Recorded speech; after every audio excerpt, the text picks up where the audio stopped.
Praise the Lord. கர்த்தருக்கு ஸ்தோத்திரம். We welcome you all for the online service in the name of Lord and Savior Jesus Christ. ஆண்டவராகிய இயேசு கிறிஸ்துவின் நாமத்தினாலே இந்த ஆன்லைன் மூலமாக நடைபெறும் ஆராதனை வேளைக்கு உங்களை அன்புடன் அழைக்கிறோம். Today's program will be as follows. நாளுடைய நிகழ்ச்சிகள் இப்படியாக வருகிறது. Opening prayer, துவக்க ஜெபம், followed by a song, அதன் பிற்பாடு ஒரு பாடல், then worship message, ஆராதனை செய்து அதற்கு பிற்பாடு கொடுக்கப்படும். then 10 minutes time will be given for individual worship. 10 நிமிடங்கள் நாம் தேவனை ஆராதிக்கிறதுக்காக கொடுக்கப்படும். After that a song, அதன் பிற்பாடு திரும்பவும் ஒரு பாடல், then main message by Brother Srikanth Reddy. பிரதான செய்தியை அதன் பிற்பாடு நம்முடைய சகோதரர் ஸ்ரீகாந்த் ரெட்டி அவர்கள் கொடுப்பார்கள். Breaking of bread, அதன் பிற்பாடு கர்த்தருடைய பந்தி அனுசரிக்கப்படும். prayer, அதன்படியாக சபையின் ஜெபம், song during which time you can bring your offering unto the Lord. அதன் பிற்பாடு பாடுகிற பாடல் வேளையிலே நாம் கர்த்தரை பொருளாலே ஆராதிப்போம். Announcements, அதன் பிற்பாடு அறிவிப்புகள், closing prayer and benediction. முடிவு ஜெபம் மற்றும் ஆசீர்வாதம் கொடுத்து முடிக்கப்படும். The service will be translated into Kannada, Tamil, Telugu, and you can select whichever language you want. இந்த ஆராதனையானது தமிழ், தெலுங்கு, கன்னடா, இந்தி மொழிகளிலே மொழிபெயர்க்கப்படும். உங்களுக்கு விருப்பமான பாஷையை நீங்கள் தெரிந்தெடுத்துக் கொள்ளலாம். Shall we pray? நாம் இப்பொழுது ஜெபிக்கலாம். Lord and loving Heavenly Father, God of grace, mercy and peace, எங்களை கிருபையாக நேசித்து வழிநடத்துகிறான பிரச்சனை பரவத்தோப்பனே, we thank and praise Lord for gathering us once again this morning time. ஆண்டவரே, இந்த காலை வேளையிலே திரும்பமாக உம்மை ஆராதிக்க கூடியதை கொடுத்த கிருபைக்காக ஸ்தோத்திரம்.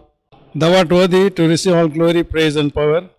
ஆண்டவரே, நீ ஒருவரே எல்லா துதி ஸ்தோத்திரங்களையும் அதிகாரத்தையும் பெற்றுக்கொள்ள பாத்திரராயிருக்கிறீர். For thou art a God who sought us and saved us. ஆண்டவரே, நீர்தாமே எங்களை தேடி கண்டுபிடித்து எங்களை ரட்சித்த தேவனாக இருக்கிறீர். And not only saved us, Lord, but also leading us and guiding us, keeping us under the care day after day. ஆண்டவரே, எங்களை ரட்சித்தது மாத்திரமல்ல, ஒவ்வொரு நாளும் எங்களை பராமரித்து பாதுகாத்து எங்களை போஷித்து பராமரிக்கிற தேவனாக இருக்கிறீர். அதுக்காக ஸ்தோத்திரம். We commit this worship time into thine hands. ஆண்டவரே, இந்த ஆராதனை வேளையை உம்முடைய கரத்துங்களாக அர்ப்பணிக்கிறோம். We pray for the messengers. ஆண்டவரே, செய்தியாளர்களுக்காக நோக்கி பார்க்கிறோம். Fill them by the Spirit, lead them and guide them. அவர்களை உம்முடைய ஆவியானவரால் நிரப்பி அவர்களை வழிநடத்த வேண்டுமாறு ஜெபிக்கிறோம். What is stored for thy people may be brought out in a clear and simple way. ஆண்டவரே, எந்த செய்தி கொடுக்கப்படுகிறோ அது மூலமாக உம்முடைய ஜனங்கள் சரியான பாதையில் நடத்தப்பட ஜெபிக்கிறோம். Also pray for the translators. ஆண்டவரே, மொழிபெயர்ப்பாளர்களுக்காக ஜெபிக்கிறோம். Give them the right word, they may be able to translate the message accordingly. ஆண்டவரே, சரியான வார்த்தையை அவர்கள் மொழிபெயர்க்க உபயோகப்படுத்துவதற்காக அவர்களை உம்முடைய கரத்துங்களாக Also அர்ப்பணிக்கிறோம். pray for the technical team as they are working for the video and audio section. ஆண்டவரே, technical team video audio capturing ஆண்டவரே அந்த செக்ஷன்ல ஒர்க் பண்ணும்போது அவர்களுக்கு போதுமான கிருபையை கொடும். Let there not be any problem at any stage. ஆண்டவரே, எந்த விதத்திலையும் எந்த பகுதியிலையும் பிரச்சனை இல்லாதபடி காத்துக்கொள்ளும். Let there not be any interruptions in the middle. ஆண்டவரே, எந்த விதமான தடையும் ஆண்டவரே மத்தியிலே வராதபடி காத்துக்கொள்ளும். We also pray for those who will be joining us on the online worship service. ஆண்டவரே, ஆன்லைன் ஆராதனைக்கிலே பங்கு பெறுகிறதான ஒவ்வொருத்தருக்காகவும் நோக்கி பார்க்கிறோம். Give them the word and also they may be filled by the Spirit. ஆண்டவரே, அவர்களுக்கு வேண்டிய வார்த்தையை கொடுத்து அவர்களை உம்முடைய ஆவியானவராய் நிரப்பும். In the name of Lord and Savior Jesus Christ. ஆண்டவராகிய இயேசு கிறிஸ்துவின் நாமத்தினாலே ஜெபிக்கிறோம் பிதாவே, ஆமென். Now we will sing a song. நாம் இப்பொழுது ஒரு பாடல் பாடப்படும். You can also join as we singing from your respective houses. நீங்களும் இந்த பாடலை பாடும்போது உங்களுடைய வீட்டிலிருந்து இதிலே கலந்து கொள்ளலாம். 54 in Telugu, Tamil 612, 612 in Tamil and Kannada 317. First two stanzas we'll sing.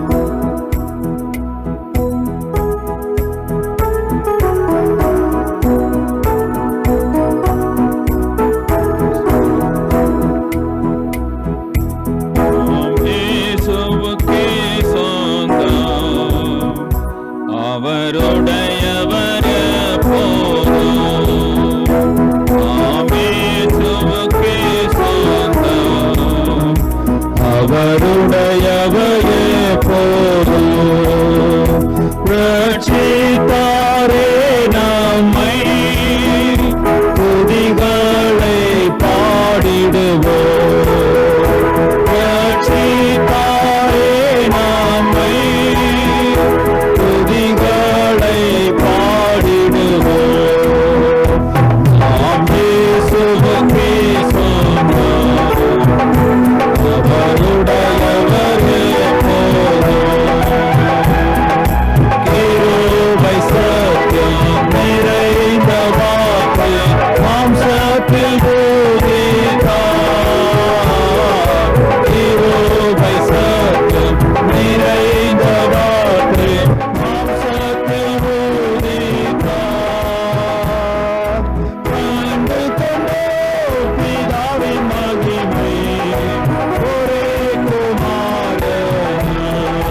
Before we go to worship the Lord, நாம் கர்த்தரை ஆராதிக்க போகும் முன்பாக let us briefly meditate upon His word and prepare ourselves to worship Him in spirit and in truth. ஆண்டவரை சுருக்கமாக கர்த்தருடைய வார்த்தையிலிருந்து நாம் தியானித்து நாம் ஆராதனை கடந்து செல்லலாம். Let us prepare ourselves to bring the gratitude unto Him for all the favors we received from Him. ஆண்டவரை நன்றியோடு ஸ்தோத்திரம் செலுத்தத்தக்கதாக அவர் நமக்கு செய்த எல்லா காரியங்கள் மூலமாக நாம் அவருக்கு கொண்டு வரலாம். When Lord Jesus Christ was on this earth, ஆண்டவராய் இயேசு கிறிஸ்து இந்த உலகத்தில் இருந்தபோது He did many miracles and healed many people and also delivered many people from the demons. ஆண்டவர் அநேக அற்புதங்களை செய்து அநேகரை சுகம் கொடுத்து அநேகருக்கு பிசாசிலிருந்து விடுதலை கட்டளையிட்டார். People followed Him wherever He went and they were blessed. அவரை பின்பற்றி சென்ற ஜனங்கள் எங்கெல்லாம் சென்றார்களோ அவர்களெல்லாம் ஆசீர்வதிக்கப்பட்டார்கள். For today's meditation, shall we turn to Luke chapter 17? நம்ம இப்பொழுது தியானத்துக்கென்று லூக்கா 17ஆம் அதிகாரத்தை நாம் திருப்பிக் கொள்ளலாம். Luke chapter 17 verses 11 to 19. லூக்கா 17ஆம் அதிகாரம் 11 17 வசனம் வரைக்கும். It's a very familiar passage talking about the 10 lepers. இது நாம் எல்லாரும் நன்கு அறிந்த 10 குஷ்டரோகிகளை பற்றிய காரியமா இருக்கிறது. I'll read verses 11 and 12. நான் 11 12 வசனங்களை வாசிக்கிறேன். And it came to pass as he went to Jerusalem that he passed through Samaria and Galilee, and as he had entered into a village, there met him 10 men that were lepers, which stood afar off. பின்பு அவர் எருசலேமுக்கு பிரயாணம் பண்ணுகையில் அவர் சமாரியா கலிலேயா என்னும் நாடுகளின் வழியாக நடந்து போனார். அவர் கிராமத்தில் பிரவேசித்த போது குஷ்டரோகமுள்ள மனுஷர் 10 பேர் அவருக்கு எதிராக வந்து தூரத்திலே நின்று Jesus is using this event to teach us how to be grateful unto God. ஆண்டவர் இந்த சம்பவத்தை நாம் ஆண்டவருக்கு எப்படியாக நன்றியறிதல் உள்ளதாக காணப்பட முடியும் என்பதை கற்பிக்கிறதுக்காக உபயோகப்படுத்துகிறார். The event begins with 10 lepers. இந்த சம்பவமானது 10 குஷ்டரோகிகள் மூலமாக ஆரம்பிக்கிறது. Among the 10 lepers, one was a Samaritan. அந்த 10 குஷ்டரோகிகளிலே ஒருவன் சமாரியராய் இருந்தான். And others were Jews. மற்றவர்கள் எல்லாரும் யூத மார்க்கத்தாராய் இருந்தார்கள். Jews never related to the Samaritans, nor they never lived with them together. யூதர்கள் எந்த விதத்திலையும் சமாரியரோடு சம்பந்தம் கலந்து அவர்கள் ஜீவிக்க மாட்டார்கள். But the misery and the disease kept them together. ஆனால் இந்த குஷ்டரோக வியாதி நிமித்தமாக அவர்கள் சேர்ந்து வாழத்தக்கதாக சூழ்நிலை ஏற்பட்டது. What difference it makes whether there is a Jew or a Samaritan, as long as they are kept away from the society. அவர்கள் சமுதாயத்தை விட்டு புறக்கணிக்க வைக்கப்பட்டிருக்கும் நிமித்தமாக யூதானானும் சமாரியனானும் என்ன? There is only one hope in them. ஒரே ஒரு நம்பிக்கை அவர்களுக்கு காணப்பட்டது. That Jesus Christ one day He will come this side and we can cry unto Him for the cleansing of lepers. ஆண்டவராய் இயேசு கிறிஸ்து என்றாவது ஒரு நாள் இந்த பகுதியிலேயே வருவார். நாம் அவரை நோக்கி முறையிட்டு அவர் மூலமாக சுகத்தை பெற்றுக் கொள்ளலாம் என்று. They were only waiting for that day. அவர்கள் அந்த நாளுக்காக காத்திருந்தார்கள். And it so happened Jesus one day passed by that side. அது அவர்கள் எதிர்பார்த்த வண்ணமாக அந்நாளிலே ஒரு நாளிலே ஆண்டவர் அந்த பகுதியை அவர் கடந்து சென்றார். See in verse 13. அதை 13ஆம் வசனத்திலே பார்க்கிறோம். When they saw Jesus, they lifted up their voice and said, Jesus, Master, have mercy on us. இயேசுவே எங்களுக்கு இரங்கும் என்று சத்தமிட்டார்கள் என்று பார்க்கிறோம் 13ஆம் Jesus வசனத்திலே. responded to their cry. ஆண்டவர் அவர்களுடைய கூக்குரலுக்கு பதில் கொடுத்தார். And verse 14. 14ஆம் வசனத்திலே When He saw them, He said, அவர்களை அவர் பார்த்து yourself unto the priest. நீங்கள் போய் ஆசாரியர்களுக்கு உங்களை காண்பீங்கள் என்றார். And it came to pass, அந்தபடி அவர்கள் போகையில் in obedience to Him, அவருக்கு கீழ்ப்படிந்த நிமித்தமாக and also in by faith, அது மட்டுமல்ல விசுவாசத்தின் மூலமாக turned around to go to the priest. அவர்கள் ஆசாரியனுக்கு காண்பிக்கிறதாக போகும்போது அவங்க சொஸ்தமானார்கள். We see in verse 15, 15ஆம் வசனத்திலே பார்க்கிறோம். one of them, when he saw that he was healed, turned back and with a loud voice glorified God. அவர்களில் ஒருவன் தான் ஆரோக்கியமானதை கண்டு திரும்பி வந்து உரத்த சத்தத்தோட தேவனை மகிமைப்படுத்தி. And verse 16, 16ஆம் வசனம், he fell down on his face, அவருடைய பாதத்திற்கு முகங்குப்புற விழுந்து giving him thanks, அவருக்கு ஸ்தோத்திரம் செலுத்தினான். and he was a Samaritan. அவன் சமாரியனாயிருந்தான். We see they were all in the same place. நாம் பார்க்கும்போது அவர்கள் எல்லாரும் ஒரே இடத்தை சேர்ந்தவர்களாக இருந்தார்கள். They only turned back to go to the priest.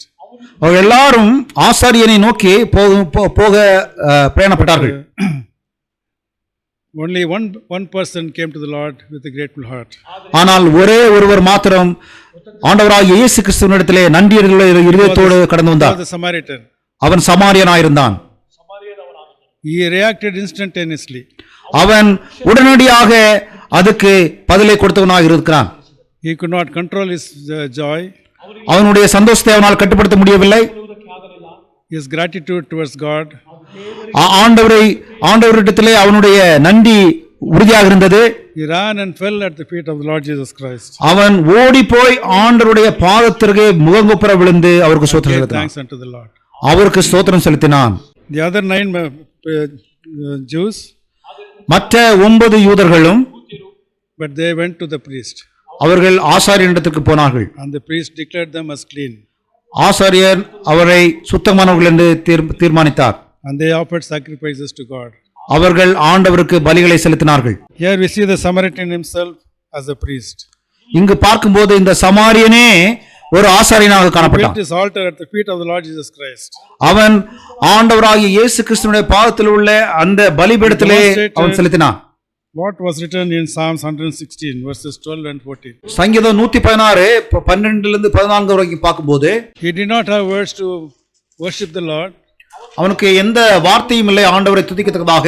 but in action he performed Psalms 116 ஆனால் அவனுடைய கிரியை மூலமாக அந்த சங்கீதம் 116 செய்கிறார். 116 சங்கீதம் 12 14 வசனங்கள். What shall I render unto the Lord for all his benefits towards me? கர்த்தர் எனக்கு செய்த எல்லா உபகாரங்களுக்காகவும் அவருக்கு என்னத்தை செலுத்துவேன்? What shall I render to all the benefits I have received from the Lord? ஆண்டவர் எனக்கு செய்த எல்லா உபகாரங்களுக்காகவும் அவருக்கு நான் என்னத்தை செலுத்துவேன்? I will take the cup of salvation, call upon the name of the Lord. இரட்சிப்பின் பாத்திரத்தை எடுத்துக்கொண்டு கர்த்தருடைய நாமத்தை தொழுது கொள்வேன். I will pay my vows unto the Lord now in the presence of all his people. நான் கர்த்தருக்கு செய்த பொருத்தனைகளை அவருடைய ஜனங்கள் எல்லாருக்கும் முன்பாகவும் செலுத்துவேன். Here we see in verse 14, இங்கு 14 வசனத்திலே பார்க்கும்போது I will pay my vows unto the Lord in the presence of all his people. நான் கர்த்தருக்கு செய்த பொருத்தனைகளை அவருடைய ஜனங்கள் எல்லாருக்கும் முன்பாக செலுத்துவேன் என்று சொல்கிறார். But we see the word now there. இங்க பார்க்கும்போது இப்பொழுது என்று பார்க்கிறோம், என்ற பதத்தை பார்க்கிறோம். I will pay my vows unto the Lord now, ஆண்டவருக்கு நான் என் பொருத்தனைகளை இப்பொழுது செலுத்துவேன் என்று சொல்கிறார். not tomorrow or day after. நான் நாளைக்கோ அதுக்கு பிற்பாடோ In என்று the சொல்லவில்லை. presence of the Lord. Now I will bring the worship unto the Lord. இப்பொழுதே இந்த சனமே நான் ஆண்டவருடைய சன்னிதானத்திலே அவருக்கு ஆராதனை கொண்டு வருவேன் என்று சொல்கிறார். By coming to Lord Jesus Christ, ஆண்டவருக்கு அவர் அர்ப்பணித்த நிமித்தமாக man received something greater than physical healing. அது நிமித்தமாக அவன் சரீரபரமான சுகத்தை காட்டிலும் மேலானதை பெற்றுக்கொண்டான். He was saved from his sins also. அவன் அவனுடைய பாவத்திலிருந்து கூட ரட்சிக்கப்பட்டான். That's what you read in Acts chapter 17 verse 19. அதுவே அப்போஸ்தலர் நடபடிகள் 17:19 பார்க்கிறோம். Jesus said unto him, Arise, go thy way, thy faith has made thee whole. லூக்கா 17:19 பார்க்கும்போது பயப்படாத எழுந்திரு உன் விசுவாசம் உன்னை ரட்சித்தது என்று சொல்கிறார். So here we see now he was not only physically healed but also spiritually healed, and he was forgiven of all the sins. அவனுடைய சரீரப்பிரபமாக சுகத்தை பெற்றது மட்டுமல்ல, அவன் ரட்சிக்கப்பட்டதை பார்க்கிறோம். அது மூலமாக சுகத்தை பெற்றுக்கொண்டான். Because of his gratitude to the Lord Jesus Christ. அவன் ஆண்டவராகிய இயேசு கிறிஸ்துவினிடத்திலே நன்றியறிதலோடு ஸ்தோத்திரத்தோடு காணப்பட்டது நிமித்தமாக. He did not wait for anybody else to come along with him. அவன் யாரும் தன்னோடு வர வேண்டும் என்று அவன் காத்திருக்கவில்லை. Yeah, 9 people went one side, but he alone came to the Lord Jesus Christ. 9 பேரும் மற்ற இடத்தை போட்டு போனார்கள். ஆனால் இவன் ஒருவன் மாத்திரமே ஆண்டவராகிய இயேசு கிறிஸ்து நோக்கி வந்தான். The Lord blessed him with double benefit. ஆண்டவராகிய இயேசு கிறிஸ்து அவனை இரட்டிப்பான ஆசீர்வாதத்தால் ஆசீர்வதித்தார். Not only physical healing but also spiritual healing. அவனை சரீரப்பிரபமாக மாத்திரமல்ல, ஆவிக்குரிய ரீதியாகவும் அவனுக்கு சுகத்தை கொடுத்தார். The story doesn't end in that way. ஆனால் இந்த கதை எப்படியாக முடிந்து போவதில்லை. Verse 17, 17ஆம் வசனத்தை பார்க்கும்போது we see the Lord asking one question. ஆண்டவராகிய இயேசு கிறிஸ்து அவனிடத்தில் இப்படியாக கேட்கிறார், ஒரு கேள்வி கேட்கிறார். Were there not 10 cleansed? சுத்தமானவர்கள் 10 பேர் அல்லவா? But where are the 9? மற்ற 9 பேர் எங்கே என்று கேட்கிறார். Lord Jesus Christ expects all the 10 to come and worship the Lord.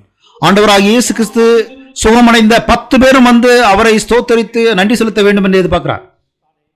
The expectation of Lord Jesus Christ was not wrong. ஆண்டவராகிய இயேசு கிறிஸ்துவினுடைய எதிர்பார்ப்பிலே எந்தவித தவறும் இல்லை. We also feel that all the 10 should have come and worship the Lord. நாமும் கூட அந்த 10 பேரும் வந்து ஆண்டவரை ஆராதித்திருக்க வேண்டும் என்று நாம் எதிர்பார்க்கிறோம். For the great healing they have delivered, they received. எவ்வளவு பெரிய சுகத்தை அவர்கள் பெற்றுக்கொண்டார்கள். But before we judge others, ஆனால் அடுத்தவர்களை நாம் நியாயத்திற்கு முன்பாக let us examine ourselves. நம்மை நாமே ஆராய்ந்து பார்க்கலாம். Are we swift in giving the praise and worship unto the Lord for all the benefits you have received? ஆண்டவராகிய இயேசு கிறிஸ்து நமக்கு செய்த உபகாரங்களுக்காக அவரை உடனடியாக நாம் ஆராய்ந்து துதித்து ஸ்தோத்திரிக்கிறோமா? For the great salvation that he has given to us. அவர் எவ்வளவு மகத்தான இரட்சிப்பை நமக்கு அருளி செய்திருக்கிறார். The price he paid on the cross for our sake. அவர் எவ்வளவு பெரிதான விலை கிரயத்தை கல்வாரி சிலுவையிலே நமக்காக கொடுத்தார். The cruel death on the cross. அந்த கல்வாரி சிலுவையிலே மோசமான ஒரு மரணத்தை அவர் சந்தித்தார். God Almighty raised Lord Jesus Christ on the third day, and he is now seated on the right hand of God, interceding on our behalf. சர்வ வல்லமையுள்ள தேவன் அவரை 3ஆம் நாள் உயிரோடு எழுப்பி அவரை பிதாவின் வலது பாசத்தில் உட்கார செய்து எல்லா நாமத்துக்கு மேலான நாமத்தை அவருக்கு அருளி செய்திருக்கிறார். We need to take the first opportunity to praise and worship the Lord. நாம் முதலாவது வாய்ப்பை பெற்றுக்கொண்டு ஆண்டவரை நாம் ஆராதித்து தொழுகிறவர்களாக இருக்க வேண்டும். That's what we read in Psalms 107. அதுவே சங்கீதம் 107 நாம் பார்க்கிறோம். We see in verse 8. 8ஆம் வசனத்திலே பார்க்கிறோம். The psalmist is telling, "Oh, that men would praise the Lord for his goodness and for his wonderful works to the children of men." தமிழிலே 9ஆம் வசனம், அவருடைய கிருபை நிமித்தமும் மனுபுத்திரருக்கு அவர் செய்கிற அதிசயத்தின் நிமித்தமும் அவரை துதிப்பார்களாக. The people of Israel have been loaded with benefits day after day. இஸ்ரவேல் ஜனங்கள் ஒவ்வொரு நாளும் அற்புதமான ஆசீர்வாதங்களை தேவனிடத்திலிருந்து ஒன்றன் பின் ஒன்றாக பெற்றுக்கொண்டார்கள். In this psalm, as the psalmist is writing about the people returning from Babylon to Judea. இங்கு சங்கீதக்காரன் எழுதும்போது அவர்கள் பாபிலோனிலிருந்து யூதேயாவுக்கு வந்தவர்களாக இருக்கிறார்கள். The Lord took care of their food and water and kept them safe. ஆண்டவர் அவருடைய ஆகாரத்தையும் தண்ணீரையும் அவருடைய பாதுகாப்பையும் எல்லாவற்றையும் பொறுப்படுத்திக் கொண்டார். Even though it was a long way to go. அவருடைய பிரயாணம் ரொம்ப தூரமாக இருந்தாலும் கூட they had to pass many days to reach Judea. அவர்கள் அநேக நாட்கள் பிரயாணப்பட்டு யூதேயா தேசத்தை சேர வேண்டியதாக இருந்தது. So the Lord was feeding them with a lot of benefits. ஆண்டவர் அவர்களுக்கு அநேக காரியங்களை அருளி செய்து அவர்களை பராமரித்துக் கொண்டார். The psalmist is telling, அது நிமித்தமாக தாவீது சங்கீதக்காரன் சொல்கிறார், received this protection and care and concern. அவரிடத்திலிருந்து எல்லா பாதுகாப்பையும் பராமரிப்பையும் பெற்றுக்கொண்ட நாம். So he is telling, "Oh, that men would praise the Lord for all the goodness and for his wonderful works the children of men." மனுபுத்திரருக்கு அவர் செய்கிற அதிசய நிமித்தமோ அவருடைய அற்புதத்து நிமித்தமோ அவரை துதிப்பார்களாக, அவருடைய உண்மை கிருபை நிமித்தம் என்று சொல்கிறார். We see that the verse is repeated 4 times in these psalms. இந்த வசனமானது இந்த சங்கீதத்திலே 4 முறை திரும்பமாக வருகிறது.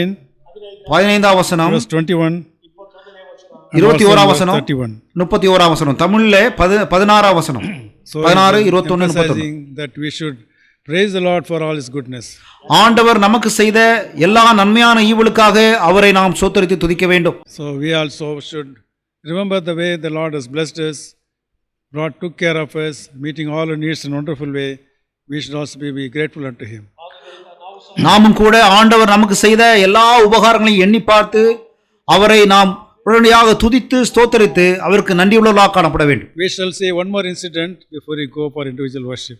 நாம் இன்னும் ஒரு சம்பவத்தை பார்த்து ஆராதனைக்கு கடந்து செல்லலாம். Shall we turn to Luke chapter 18?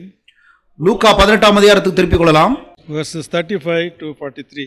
35 43ஆம் வசனம் வரைக்கும். I shall read verse 35. நான் 35ஆம் வசனத்தை வாசிக்கிறேன். And it came to pass that as he was come nigh to Jericho, a certain blind man sat by the way begging. பின்பு அவர் எரிவுக்கு சமமாக வரும்போது ஒரு குருடன் வழியருகே உட்கார்ந்து பிச்சை கேட்டுக் கொண்டிருந்தான். Yeah, we say blind Bartimaeus was sitting by the roadside and begging. இங்கே பர்தேமே என்ற குருடன் அவன் சாலை ஓரத்திலே உட்கார்ந்து பிச்சை கேட்டுக் கொண்டிருந்ததை பார்க்கிறோம். And when he came to know that the Lord Jesus is passing by, அவன் ஆண்டவராகிய இயேசு கிறிஸ்து இந்த வழியாக போகிறார் என்று அறிந்தபோது verse 38 says, he cried saying, "Jesus, son of David, have mercy on me." ஆண்டவரே, தாவீதின் குமாரனே, எனக்கு இரங்கும் என்று கூப்பிட்டான் என்று பார்க்கிறோம் 37ஆம் வசனத்திலே. But the people tried to silence him. ஆனால் முன் நடப்பவர்கள் அவன் பேசாமல் But இருக்கும்படி he அவனை cried all the அதட்டினார்கள். more. ஆனால் அவனோ இன்னும் அதிகமாக And சத்தமிட்டு verse தாவீது குமாரனை 39 we கூப்பிட்டான். see, 38ஆம் வசனத்தை பார்க்கிறோம். he cried so much more, thou son of David, have mercy on me. அவனோ தாவீதின் குமாரனை எனக்கு இறங்கும் என்று மிகவும் அதிகமாய் கூப்பிட்டான் என்று பார்க்கிறோம். The Lord heard his cry and healed him. ஆண்டவர் அவனுடைய கூக்குரலின் சத்தத்தை கேட்டு அவனுக்கு சுகத்தை கொடுத்தார். What a change in his life. அவனுடைய வாழ்க்கையில எவ்வளவு பெரிய மாற்றம் பாருங்கள். He was brought from darkness to light. அவன் இருளிலிருந்து மகா பெரிய வெளிச்சத்துக்கு வந்தான்.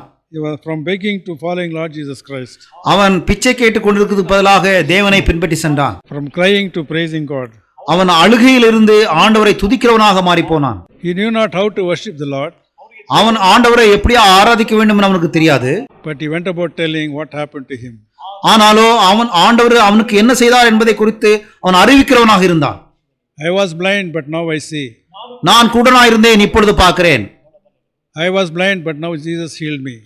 நான் குருடனாயிருந்த போது ஆண்டவராய் இயேசு கிறிஸ்து எனக்கு சுகத்தை கொடுத்தார், எனக்கு He kept பார்வை on கொடுத்தார். telling to all the people.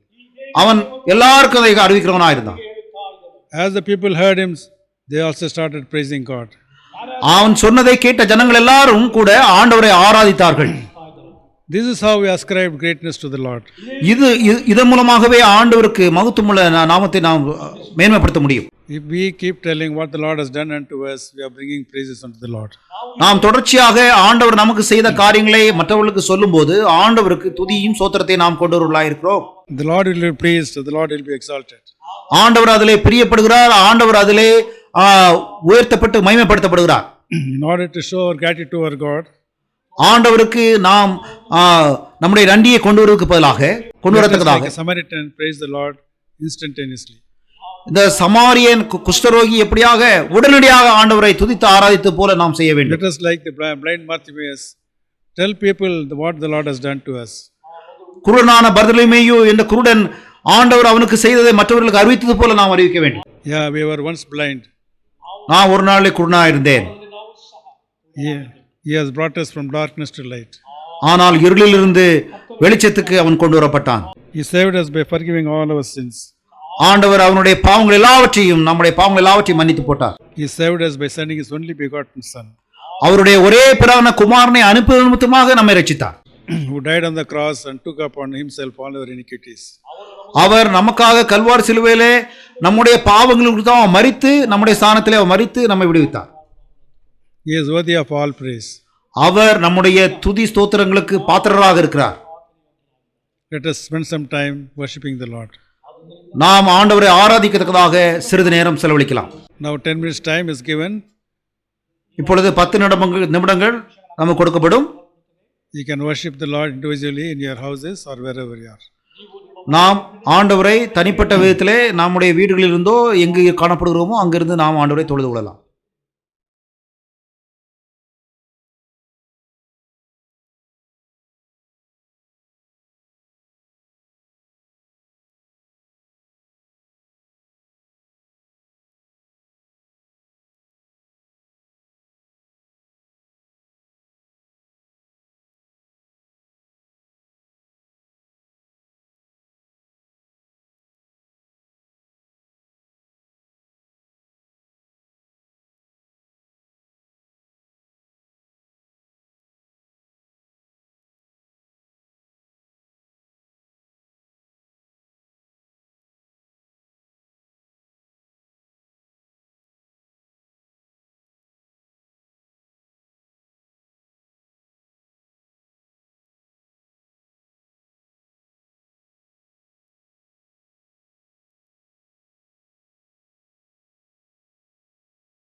to share the main message.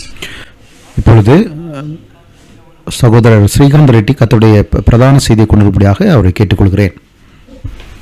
Thank God for yet another opportunity to stand in front of you. ஆண்டவர் இன்னொரு முறை உங்களுக்கு முன்பாக நிற்கத்தக்கதாக கொடுத்த தருணத்துக்காக அவருக்கு நன்றி செலுத்துகிறேன். As we prepare our hearts for taking part in the table and also for the week ahead, we want to ask all of you to turn to the book of 2 Corinthians. நான் கர்த்தருடைய பந்தியிலே பங்கு பெறத்தக்கதாகவும் வருகிற வாரத்துக்கு ஆயத்தப்படத்தக்கதாகவும் கர்த்தர் நம்மோடு இடைப்படத்தக்கதாக 2 கொரிந்தியர் எழுதின நிருபத்துக்கு திருப்பிக் கொள்வோம். 2 Corinthians chapter 13 and verse 5, we will read the first part. 2 கொரிந்தியர் 13ஆம் அதிகாரம் 5ஆம் வசனத்தை நாம் முதல் பகுதியை நாம் வாசிக்கலாம். Examine yourselves whether ye be in the faith, prove your own selves. நீங்கள் விசுவாசம் உள்ளவளோ என்று உங்களை நீங்களே சோதித்து அறியுங்கள், உங்களை நீங்களே பரிசுத்து பாருங்கள். Let's look to the Lord in prayer. Loving Father, gracious and mighty God, I thank you, praise you, worship you, Lord, for another opportunity to gather in your presence as your children. Father, to look to you. As Lord, you want to speak to us, Lord, I pray that you will speak through me. Prepare me, anoint me.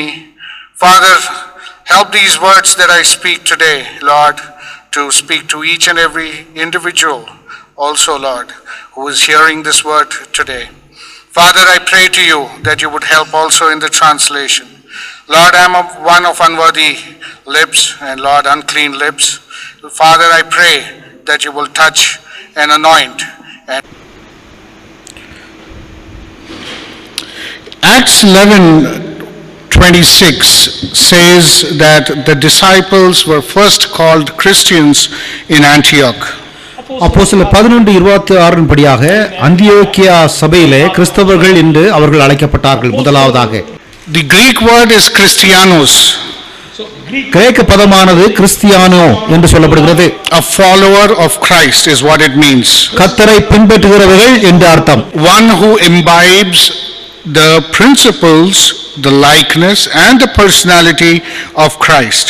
கிறிஸ்துவனுடைய அடிச்சுடுகளை பின்பற்றி அவருடைய கற்பனைகளை அவருடைய கட்டளைகளை பின்பற்றி அவரை போல. If you're a Christian, you will probably say, yes, I am a Christian. உங்களை யாராவது கேட்டால் நான் கிறிஸ்தவன் என்று உடனடியாக சொல்லுவீர்கள்.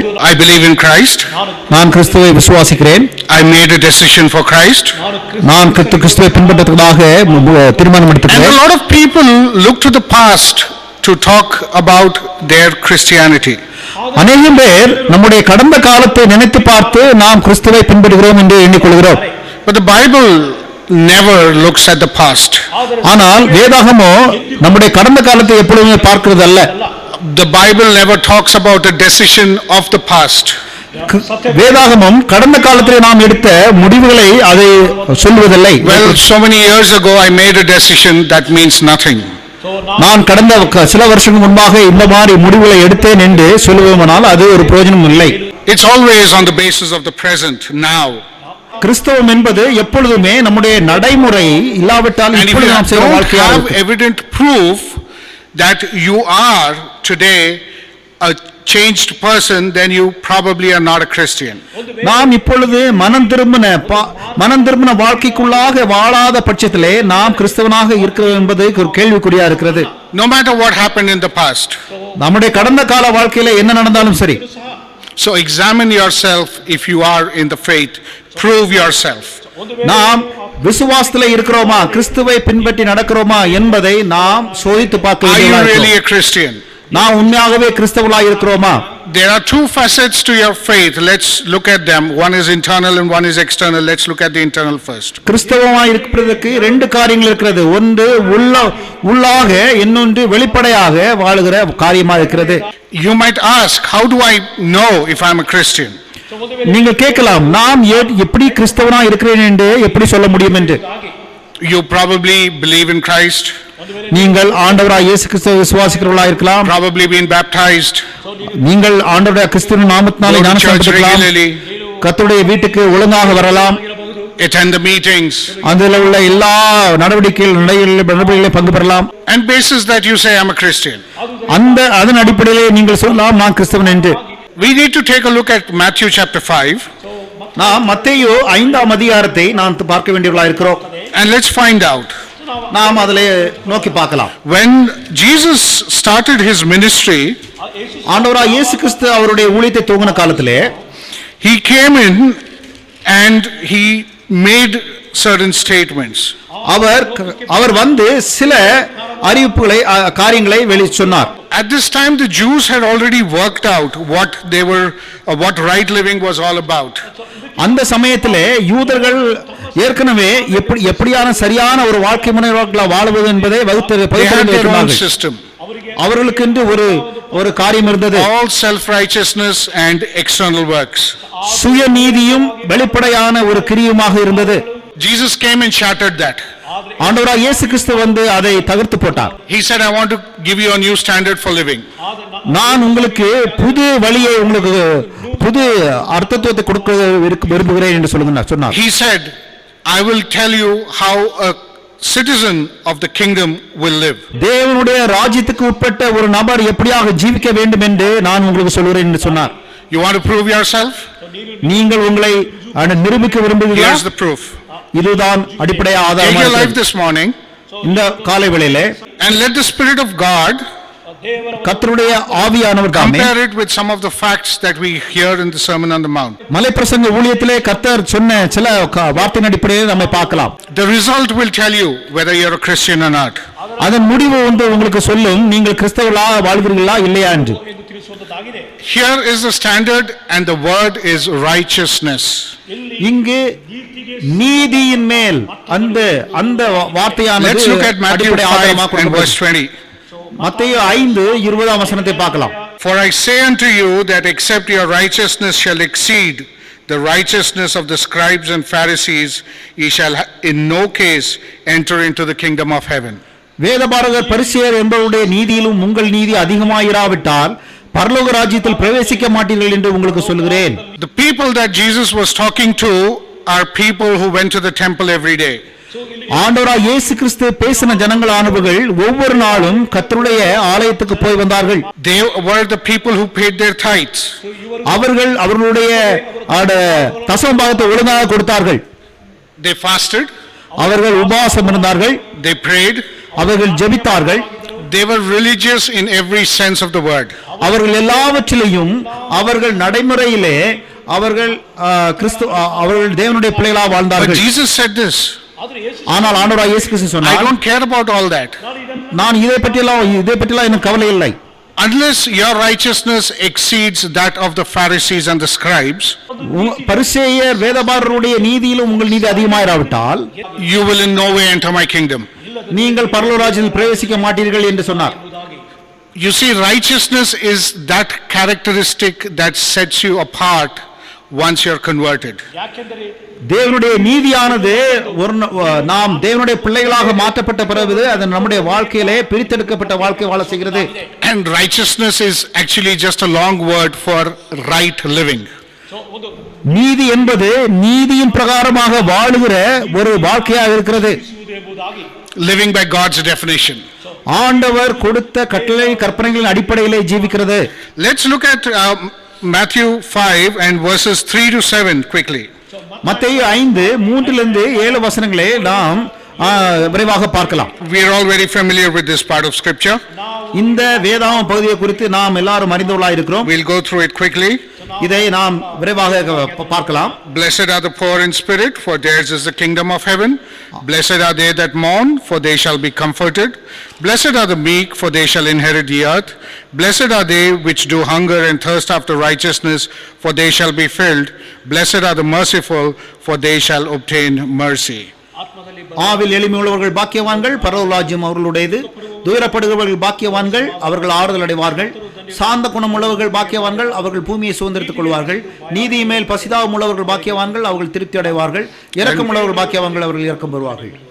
And after that, blessed are the pure in heart, for they shall see God. Blessed are the peacemakers, for they shall be called the children of God. Blessed are they that are persecuted for righteousness' sake, for theirs is the kingdom of heaven.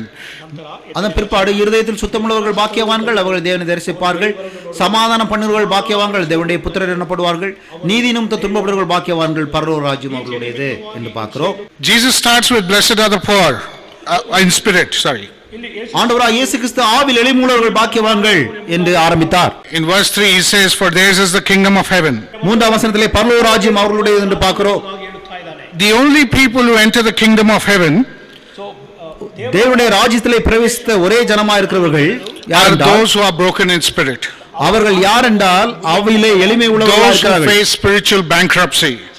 அவர்கள் ஆவியிலே நொறுங்குண்டவர்களாக காணப்படுகிறவர்கள். Those who know inside that they can bring nothing to God.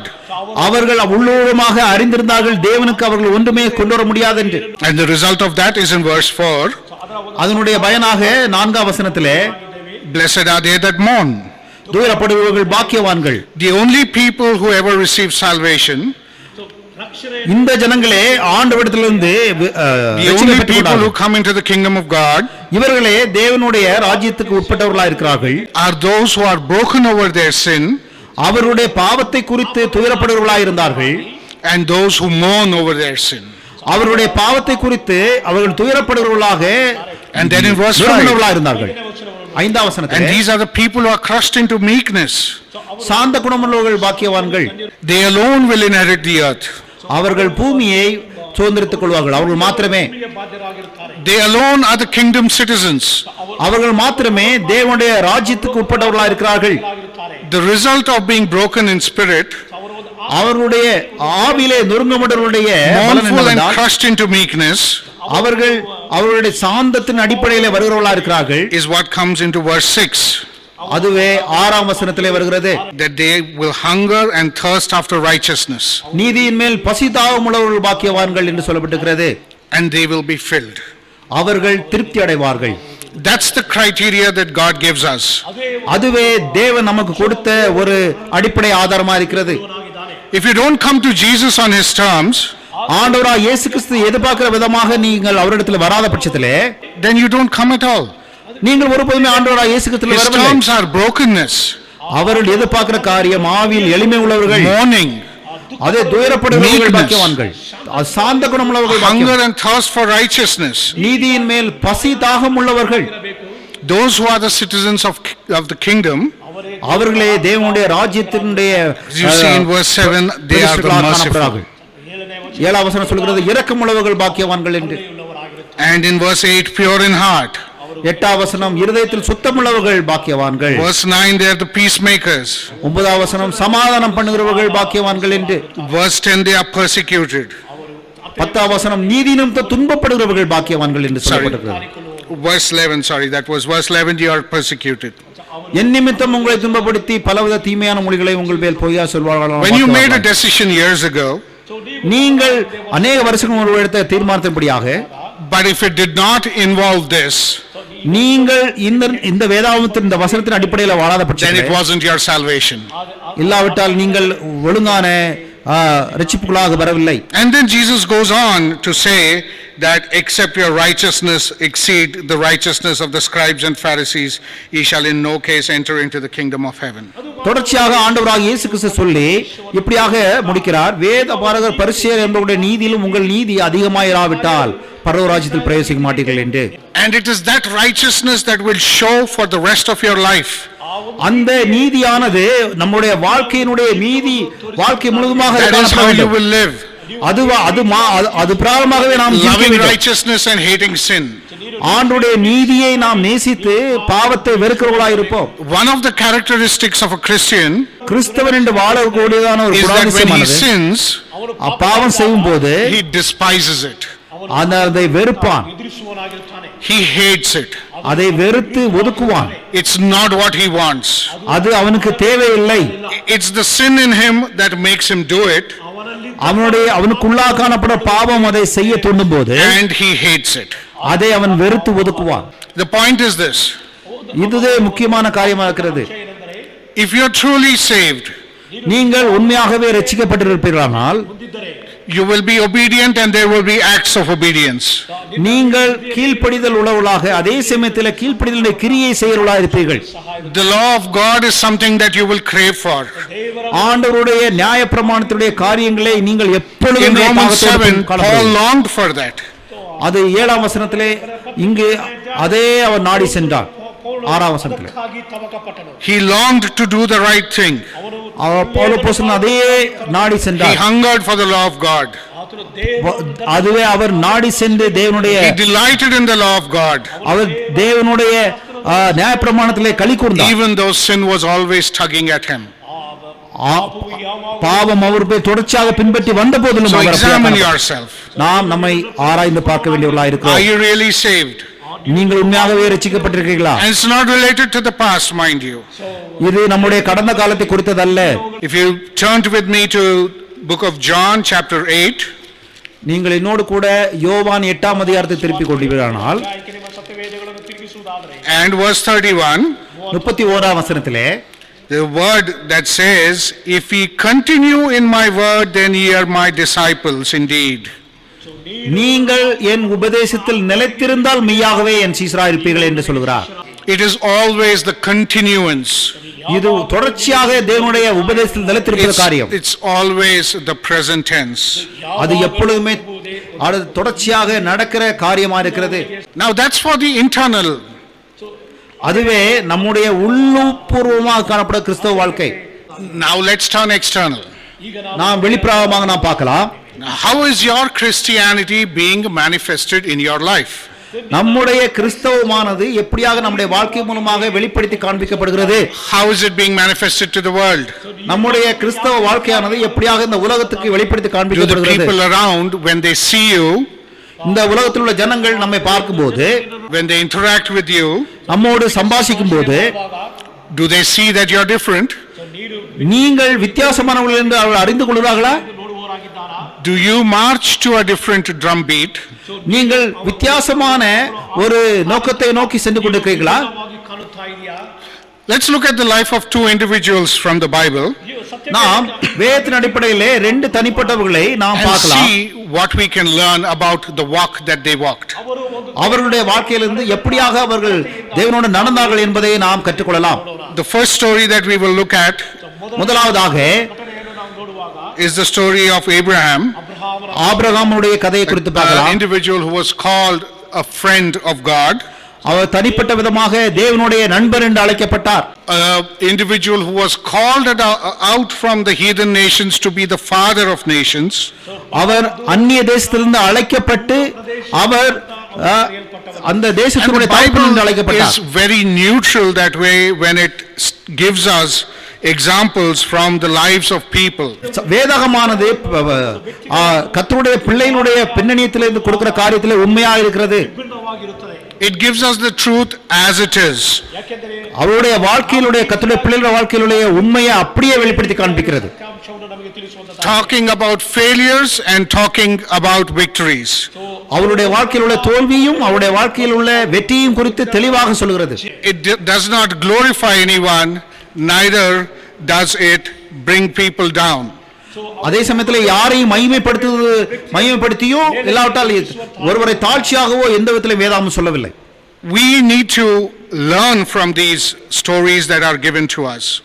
நமக்கு கொடுக்கப்பட்ட இந்த கதைகளிலிருந்து இந்த சம்பவங்களிலிருந்து நாம் கற்றுக்கொள்ள வேண்டியவர்களாக இருக்கிறோம். Before Abraham was called a man of faith, Abraham தேவனை விசுவாசிக்கிற தகப்பன் என்று அழைக்கப்படுவதற்கு முன்பாக he was just like one of us. அவன் நம்மை போல ஒருவனாயிருந்தான். There is a story given to us in Genesis chapter 12. ஆதியாகமம் 12ஆம் அதிகாரத்திலே நமக்கு அந்த காரியத்தை குறித்து ஒரு சம்பவம் கொடுக்கப்படுகிறது. This is the story that we are going to look at is the story of Abraham going down to Egypt.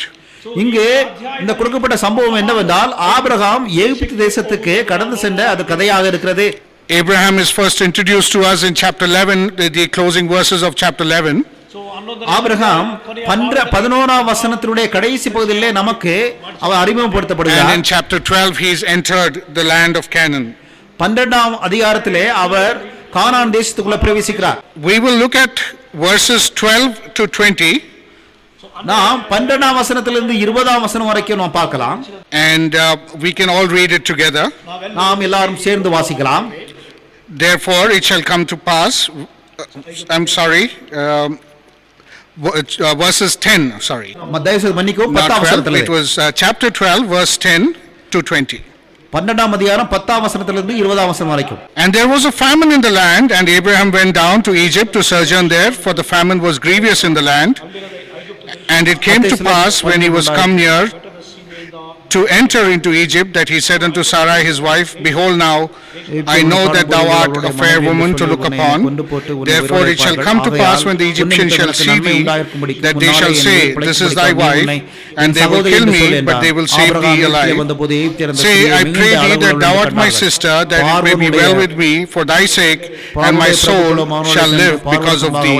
And it came to pass, that when Abraham was come into Egypt, the Egyptians beheld the woman, that she was very fair. The princes also of Pharaoh saw her, and commended her before Pharaoh, and the woman was taken into Pharaoh's house. And he entreated Abraham well for her sake, and he had sheep and oxen and he-asses and men servants and maid servants and she-asses and camels. And the Lord plagued Pharaoh and his house with great plagues because of Sarai, Abraham's wife. And Pharaoh called Abraham and said, What is this that thou hast done unto me? Why dost thou now tell me that she was thy wife? Why saidst thou, She is my sister, so I might have taken her to me, to my wife? Now therefore, behold thy wife, take her and go thy way. And Pharaoh commanded his men concerning him, and they sent him away, and his wife and all that he had. Now there was a famine in the land where Abraham was. Abraham கடந்து வந்த தேசமாகிய கானான் தேசத்திலே பஞ்சம் காணப்பட்டது. பஞ்சம் தூங்கிட்டு And he went down to Egypt to sojourn there. அங்கே பஞ்சம் கொடிதாக இருந்த நிமித்தமாக அவன் எகிப்துக்கு கடந்து சென்றார். Abraham was a man with flocks and herds. Abraham ஆட்டு மந்தை மேய்ப்பனாக இருந்தார். And when the rains failed, the lives of these flocks and herds were severely threatened. அங்கு மழை பெய்யாமல் இருந்தபோது அந்த அந்த கால்நடைகளை அவர் போஷிப்பது ரொம்ப கடினமாக இருந்தது. As the scarcity grew, அங்கு வறட்சி பெருகின போது he felt the need to go out of the land. அந்த தேசத்திலிருந்து கடந்து செல்லத்தக்கதாக Abraham தீர்மானித்தார். Now please remember that it was God who called him to this land. தயவு செய்து நினைவு கொள்ளுங்கள், ஆபிரகாமை தேவனே இந்த தேசத்துக்கு அழைத்து கொண்டு வந்தார். And the problem we see here is there is not a word about Abraham seeking the will of God or praying to him before he took this decision. ஆனால் நீங்கள் பார்க்கும்போது எகிப்துக்கு போவதற்காக ஆண்டவருடைய சித்தத்தை நாடி அவரிடத்திலே ஆலோசனை கேட்கிறதாக அவன் எந்த விதத்திலும் முயற்சிக்கவில்லை. He didn't take counsel from God, but he took counsel from the fears. ஆனால் அவனுடைய தேவனிடத்திலிருந்து ஆலோசனை பெற்றுக்கொள்ளாமல் அவனுடைய பயத்திருமத்தமாக ஆலோசனை. It was this fear that drove him. அவனுடைய பயத்திருமத்தமாக அவன் கடந்து சென்றான். Any situation that comes into our life that threatens our dependence, our fellowship with God, is a famine for us as well. நம்முடைய வாழ்க்கையிலும் கடந்து வருகிறதான பயத்திருமத்தமாக இந்த வறட்சியான இந்த பிரச்சனையான சூழ்நிலைகளால் நாம் கடந்து செல்லலாம். Any circumstance that makes it difficult for our faith to remain. எந்த சூழ்நிலையானாலும் சரி நம்முடைய விசுவாசத்தை நாம் பயிற்சி செய்வதற்கு கடினமான சூழ்நிலையாக அது காணப்படலாம். How many of us today are facing a famine in our lives? நம்மில் எத்தனை பேர் நாம் இப்படியான வறட்சியை நம்முடைய வாழ்க்கையிலே சந்திக்கிறோம்? It could be a bad boss at work, நமக்கு பிரியமில்லா மோசமான ஒரு நம்முடைய an overambitious colleague, இல்லாவிட்டால் நம்மோடு வேலை செய்யறதான மோசமான ஒரு நபர், a troublesome neighbor, பிரச்சனை கொடுக்கிறதான ஒரு அயலகத்தார், a difficult mother-in-law, இல்லாவிட்டால் பிரச்சனைக்கு உரியதான நம் மாமியார். it could be pressure at work. இது எல்லாமே நமக்கு பிரச்சனை கொண்டு வருவதா இருக்கிறது. And to be more contemporary, it could be this very disease of COVID-19 that we are seeing around. இதே சூழ்நிலை மத்தியிலே கோவிட்-19 என்ற வியாதியானது தீயாய் பரவி கொண்டிருக்கிற சூழ்நிலை மத்தியிலே It may be a bitter disappointment that crushes your heart. இது எல்லாமே சூழ்நிலை நம்முடைய இருதயத்தை நொறுக்கி போடுகிறதாக இருக்கிறது. and you hardly find the strength for prayer or for dependence. இந்த சூழல் மத்தியிலே நாம் தேவனிடத்திலே ஜெபத்திலே கடந்து சென்று ஜெபிக்கிறதிலே ரொம்ப It could be depressing situations, ஏனென்றால் நம் மன அழுத்தத்துக்குள்ளாக கடந்து செல்வர்களாக இருக்கிறோம். depressing surroundings that make it difficult for you to rise above them. நம்மை சூழ்ந்து காணப்படுகிறதான மன அழுத்தமான சூழ்நிலை நிமித்தமாக இப்படியாக கடந்து செல்கிறோம். When this occurs, the temptation is to flee. இப்படியான சூழ்நிலை வரும்போது நம்முடைய வாழ்க்கையிலே சோதனை கடந்து வருகிறதா இருக்கிறது. We look at fleeing rather than staying. நாம் சோதனைக்கு தப்பி ஓடத்தக்கதாக சோதனையிலேயே இருந்து விடுகிறோம். We may run physically, நாம் சரீரப்பிரமாக ஓடி செல்லலாம், which means to say we will move out of the place where we are or change a job. நாம் இப்பொழுது இருக்கிற பிரச்சனைகள் மத்தியில் இருக்கிறதான சூழ்நிலையிலிருந்து நாம் கடந்து சென்று வேற வேலையை பெற்றுக்கொள்ளலாம், Or take a vacation, இல்லாவிட்டால் விடுமுறை எடுத்துக்கொண்டு செல்லலாம், or run away mentally. இல்லாவிட்டால் நாம் மன ரீதியாக அந்த இடத்திலிருந்து கடந்து செல்லலாம்.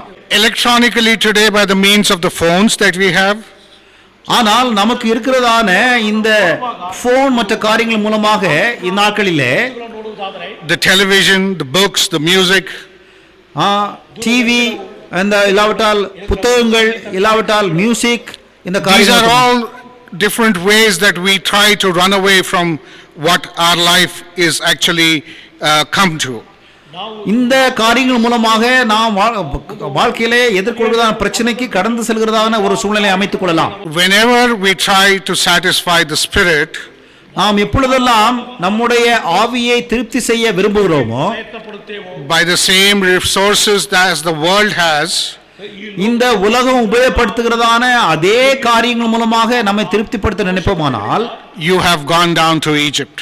நீங்கள் எகிப்துக்கு கடந்து சென்றிருக்கிறீர்கள் என்ற அர்த்தம். This is not to say that you should have nothing to do with worldly people.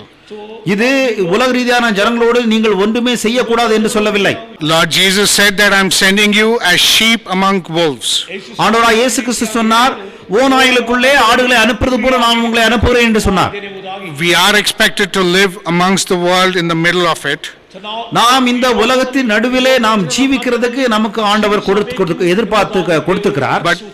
But going down to Egypt means imbibing the worldly attitudes, behaviors and fears. ஆனால் எகிப்துக்கு கடந்து செல்வது இந்த உலகம் கொண்டிருக்கிற பயத்தின் மூலமாக நாமும் அதே விதமான பிரச்சனைகளிலிருந்து தப்பித்துக் கொள்ளத்தக்கதாக கடந்து செல்கிறதான சூழ்நிலையாக இருக்கிறது. The resources of the world start becoming the resources you rely on. இந்த உலகம் சார்ந்து கொள்ளுகிறதான காரியங்களை நீங்களும் சார்ந்து கொள்ளும் போது அது அப்படியாக இருக்கிறது. And what do we see here? What is it that we see from what happened to Abraham? நாம் இங்கு என்ன பார்க்கிறோம்? இங்கு ஆபிரகாமுக்கு என்ன நேர்ந்தது? First is the loss of courage. முதலாவது அவனுக்கு தைரியம் இல்லை. He's telling his wife to tell people that she is his sister. முதலாவது ஜனங்களிடத்திலே மற்றவர்களிடத்திலே தன்னுடைய சகோதரி என்று சொல்கிறார். Why? So that it may go well with him. ஏனென்றால் அப்பொழுது அவனுக்கு எந்த பிரச்சனையும் வராமல் இருக்கும்.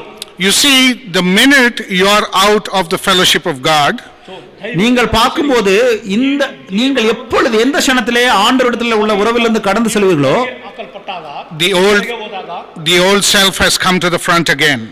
உங்களுடைய பழைய சுபாவமானது திரும்பமாக உயிர்ப்பிக்கிறதா இருக்கிறது. உங்களிலே Courage is gone. தைரியம் கடந்து சென்றது. Start depending on himself. அவனையே சார்ந்து கொள்ள வேண்டியதாயிற்று.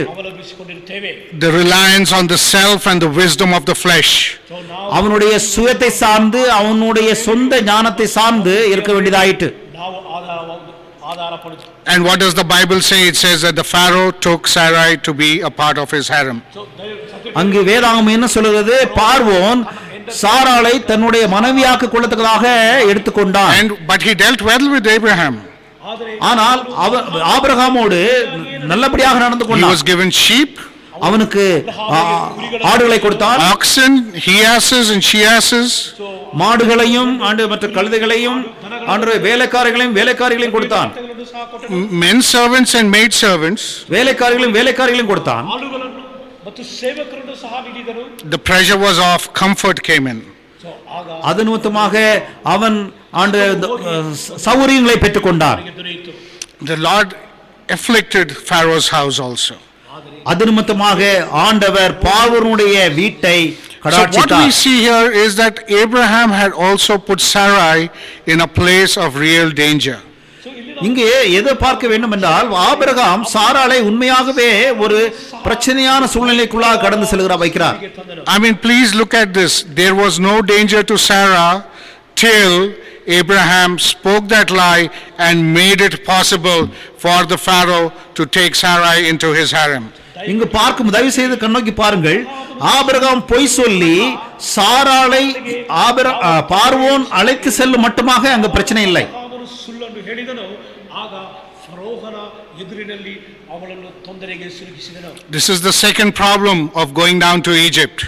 இது இரண்டாவது பிரச்சனையாக இருக்கிறது எகிப்துக்கு கடந்து செல்வதன் மூலமாக. ಹೋಗಿದ್ದರಿಂದ ಅದು ಎರಡನೆಯ ಒಂದು ಕಷ್ಟ. Your loved ones will start to suffer. உங்களுடைய நேசத்துக்கு உட்பட்டவர்கள் பிரச்சனைகளுக்குள்ளாக வேதனைகளுக்குள்ளாக கடந்து செல்வார்கள். Abraham was trying to protect himself. ಇಲ್ಲಿ ஆபிரகாம் அவனை தானே பாதுகாத்துக் கொள்ள நினைத்தான். And in the process he exposed Sarah to danger. அது நிமித்தமாக தன்னுடைய மனைவியை பிரச்சனைக்குள்ளாக ஆபத்துக்குள்ளாக And நடத்தி this is the சென்றான். problem with Egypt. அதுவே எகிப்தினுடைய பிரச்சனையாக இருக்கிறது. When we go down to Egypt, the pressure is immediately relieved at times. எகிப்துக்கு போன உடனே நம்முடைய பிரச்சனை தீர்ந்ததுமான ஒரு காணப்படுகிறது, ஒரு நிலைமை காணப்படுகிறது. But when we try to live on those resources, ஆனால் அந்த காரியங்களை சார்ந்து கொண்டு பெற்றுக்கொண்ட காரியங்களை சகோதரித்து நாம் சார்ந்து கொள்ளும் போது, ಆಧಾರ ಮಾಡಿಕೊಳ್ಳುವುದಾದರೆ, when you do that, அதை செய்யும் போது we lose your own strength. நம்முடைய சுய பலத்தை நாம் இழந்து போகிறோம். ಬಲವನ್ನು ಕಳೆದುಕೊಳ್ಳುತ್ತೇವೆ. And you endanger those who look to you for help. ಆದರೆ நம்மை நோக்கி உதவிக்காக நோக்கி இருக்கவர்களுக்கு நாம் நம்ம Not only was Sarah endangered, இங்கு சாரால் மட்டுமே ஆபத்துக்குள்ளாக கடந்து செல்லவில்லை, ಮಾತ್ರವಲ್ಲದೆ but Lot, who accompanied his uncle down to Egypt, ಇಲ್ಲಿ ಲೋತನು லோத்து ஆபிரகாமோடு கடந்து சென்ற அவனும் கூட அப்படியாக after பிரச்சனை. experiencing Egypt, அவன் எகிப்தினுடைய அந்த அனுபவத்தை when பெற்றுக்கொண்ட he came பிற்பாடு, back into the land of Canaan, அவன் அந்த எகிப்திலிருந்து கானான் தேசத்துக்கு கடந்து வந்த and பிற்பாடு he was given a choice to choose the land, அவனுக்கு ஆபிரகாம் மூலமாக அந்த எந்த நிலத்தை தேர்ந்தெடுக்க என்று ஒரு வாய்ப்பு கூட கிடைத்த போது, says that he saw in verse 10 of chapter 13, it says, and Lot lifted up his eyes and beheld all the plain of Jordan, that it was well watered everywhere before the Lord destroyed Sodom and Gomorrah, even as the garden of the Lord, like the land of Egypt. So there was an impression, something that he carried back. இங்கே ஆதியாகமம் 13:10 வசனத்திலே பார்க்கும்போது, அப்பொழுது லோத்து தன் கண்களை ஏறெடுத்து பார்த்து யோர்தான் நதிக்கு அருகான சமபூமி முழுவதும் நீர்வளம் பெருகியுள்ளதா இருக்க கண்டான். கர்த்தர் சோதமையும் குமாராவையும் அழிக்கும் முன்னே சோவாருக்கு போகும் வழி மட்டும் அது கர்த்தருடைய தோட்டத்தை போலவும் எகிப்து தேசத்தை போலவும் இருந்தது. இதுவே லோத்து எகிப்து பெய்து வந்ததான அந்த ஒரு பலனாக இருக்கிறது. When you flee to Egypt, நீங்கள் எகிப்துக்கு ஓடி போவீர்களானால் your loved ones are being hurt as well as you. உங்களுடைய நேசத்துக்கு உட்பட்டவர்கள் காயத்துக்கு உட்படுவார்கள், ஆபத்துக்கு உட்படுவார்கள், நீங்களும் கூட அது மாதிரி கடந்து Let's look செல்லலாம். at the third impact of going down to Egypt. நாம் மூன்றாவதாக எகிப்துக்கு போறதுனால எந்த பிரச்சனை பாதிப்பு வருகிறது என்று பார்க்கலாம். Abraham, it says, became very rich. He was given a lot of animals and help by the Pharaoh. இங்கு ஆபிரகாம் ஐஸ்வர்யம் உள்ளவனானான். எப்படி என்றால் பார்வோன் மூலமாக கொடுக்கப்பட்ட அநேக ஆடு மாடு கழுதைகள் இவை You might say, what's எல்லாம் wrong with that? அது நிமித்தமாக என்ன பிரச்சனை? ಏನು ತಪ್ಪಾಗುತ್ತದೆ ಎಂಬುದಾಗಿ. But again in chapter 13, the first thing that happens when Abraham and Lot go back, there is strife among the herdsmen of Lot and Abraham. இங்கு 13ஆம் அதிகாரத்திலே அவர்கள் எகிப்திலிருந்து கானான் தேசம் கடந்து சென்ற பிற்பாடு லோத்தினுடைய வேலைக்காரர்களுக்கும் ஆபிரகாமுடைய வேலைக்காரர்களுக்கும் பிரச்சனை வருகிறது, சண்டை வருகிறது. This is what the riches that they took back from Egypt did for them. இதுவே அவர்கள் எகிப்திலிருந்து சம்பாதித்த அந்த ஐஸ்வர்யத்து மூலமாக அவர்களுடைய மத்தியிலே பிரச்சனை கொண்டு வந்தது. Not only that, அது மாத்திரமல்ல, there is one word that is given here that says that they were maid servants given to Abraham. இங்கு வேலைக்காரர்களும் வேலைக்காரிகளும் கொடுக்கப்பட்டார்கள் என்ற ஒரு காரியம் கூட சொல்லப்பட்டிருக்கிறது. ಸೇವಕರು ಕೊಡಲ್ಪಟ್ಟರೆಂಬುದಾಗಿ Jewish tradition states that one of the women who was taken or given to Abraham and whom Abraham took to the land of Canaan is Hagar.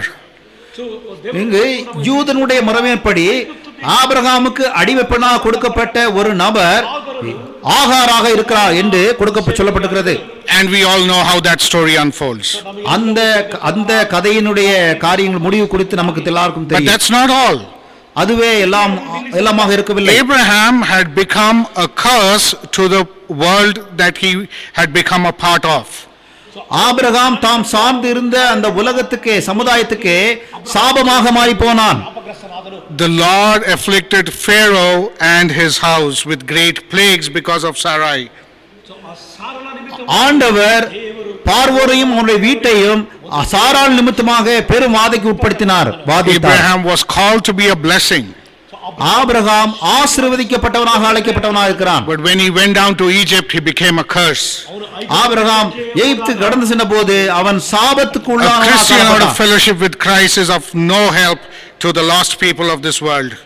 அதே நிமித்தமாக கிறிஸ்தவர்களுக்கு இந்த உலகத்தில் உள்ளவர்களோடு எந்த விதமான நட்பு இருக்கிற நிமித்தமாக அவருக்கு எந்த He becomes a உபயோகமும் இல்லை. hindrance. In fact, his life is a hypocrisy. அந்த ஒரு ஐக்கியமானது நம்முடைய வாழ்க்கையில பிரச்சனை கொண்டு வந்து நாம் பின்வாங்கி போவதாக இல்ல He மாயக்காலமாக is a மாறி போவோம். stumbling block for the people who are waiting to see his life. நமக்கு தடை கற்களாக மாறி போய் நாம் ஆண்டவரை நோக்கி பார்ப்பதற்கு தடை செய்வர்களாக இருக்கிறார்கள். ನಿಂತಿರುವನಾಗಿರುತ್ತಾನೆ. And as you see, as you come to the end, you will see that Egypt is a place of rebuke and humiliation where the man of God was asked to leave the place. இங்கு ஆபிரகாமுக்கு எகிப்து தேசமானது வெட்கமும் அது அவனுக்கு கடிந்து கொள்ளப்படத்தக்கதாகவும் மாறி போய் ஆண்டவராலே அழைத்து வரப்பட்டவன் Pharaoh commanded the men concerning him, and they sent him away and his wife. அது நிமித்தமாக அவன் கடிந்து கொள்ளப்பட்டு வெட்கத்துக்கு உட்படுத்தப்பட்டு அவன் அனுப்பி வைக்கப்பட்டான். பார்வோன் அவனை குறித்து தன் மனுஷருக்கு கட்டளை கொடுத்தான். அவர்கள் அவனையும் அவன் மனைவியும் அவனுக்கு உண்டான எல்லாவற்றையும் அனுப்பிவிட்டார்கள். When you depend upon the resources of this world, நீங்கள் இந்த உலகத்தினுடைய காரியங்களை சார்ந்து கொள்ளும்போது to satisfy the empty hunger of your heart, உங்களுடைய இருதயத்தினுடைய அடியாளத்தில் இருக்கதான அந்த வாஞ்சியை நிவர்த்தி செய்வதாக நீங்கள் அதை சார்ந்து கொள்ளும்போது you will have nothing but wasted years. உங்களுக்கு ஒரு பிரயோஜனமும் இருக்காது. நீங்கள் உங்களை நாட்களை வீணாக தான் செலவழித்து போடுவீர்கள். Your life is not only going to be wasted, it's going to bring trouble for you and your loved ones and will lead you to humiliation. உங்களுக்கு உங்கள் வாழ்க்கையில் மொத்தமாக ஒரு பிரயோஜனம் இல்லாதபடி உங்களுக்கும் உங்களை சார்ந்து இருக்கிறவர்களாக உங்களுடைய பாசத்துக்கு உட்பட்டவர்களுக்கும் பிரச்சனைகளையே நீ கொண்டுள்ளாய் இருப்பீர்கள். Let's look at another life from the Bible நீங்கள் இன்னும் வேதாகமத்திலிருந்து இன்னொரு and see what different we can learn from it. அதிலிருந்து நாம் எதை கற்றுக்கொள்ள முடியும்? This is from the life of Paul. இது பவுல் அப்போஸ்தலனுடைய வாழ்க்கையிலிருந்து நாம் கற்றுக்கொள்ள வேண்டியதாக I mean, இருக்கிறது. this is a part of scripture from chapter 27 verses 20 to 25. We do not have too much time, so I will not read the whole thing. You can read it when you have time. அப்போஸ்தலர் 27 25 But we'll quickly see what this part of scripture has to teach us.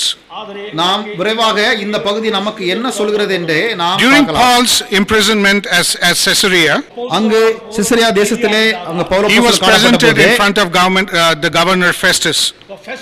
இங்கே Festus என்ற அதிபதிக்கு முன்பாக கொண்டு வரப்பட்டார். And when he sees that he is not getting anywhere, he appeals to Caesar. அது நிமித்தமாக Caesar என்ற ராஜாக்கு முன்பாக அவர் கொண்டு வர வேண்டியதாயிற்று. And the apostle is put on a ship that is sailing to Rome, to Italy. அது நிமித்தமாக அவர் ரோமா ராஜ்யத்துக்கு புறப்பட்டு வருவதான கப்பலிலே அவர் அனுப்பி The வைக்கப்பட்டார். Mediterranean seas were known for their storms.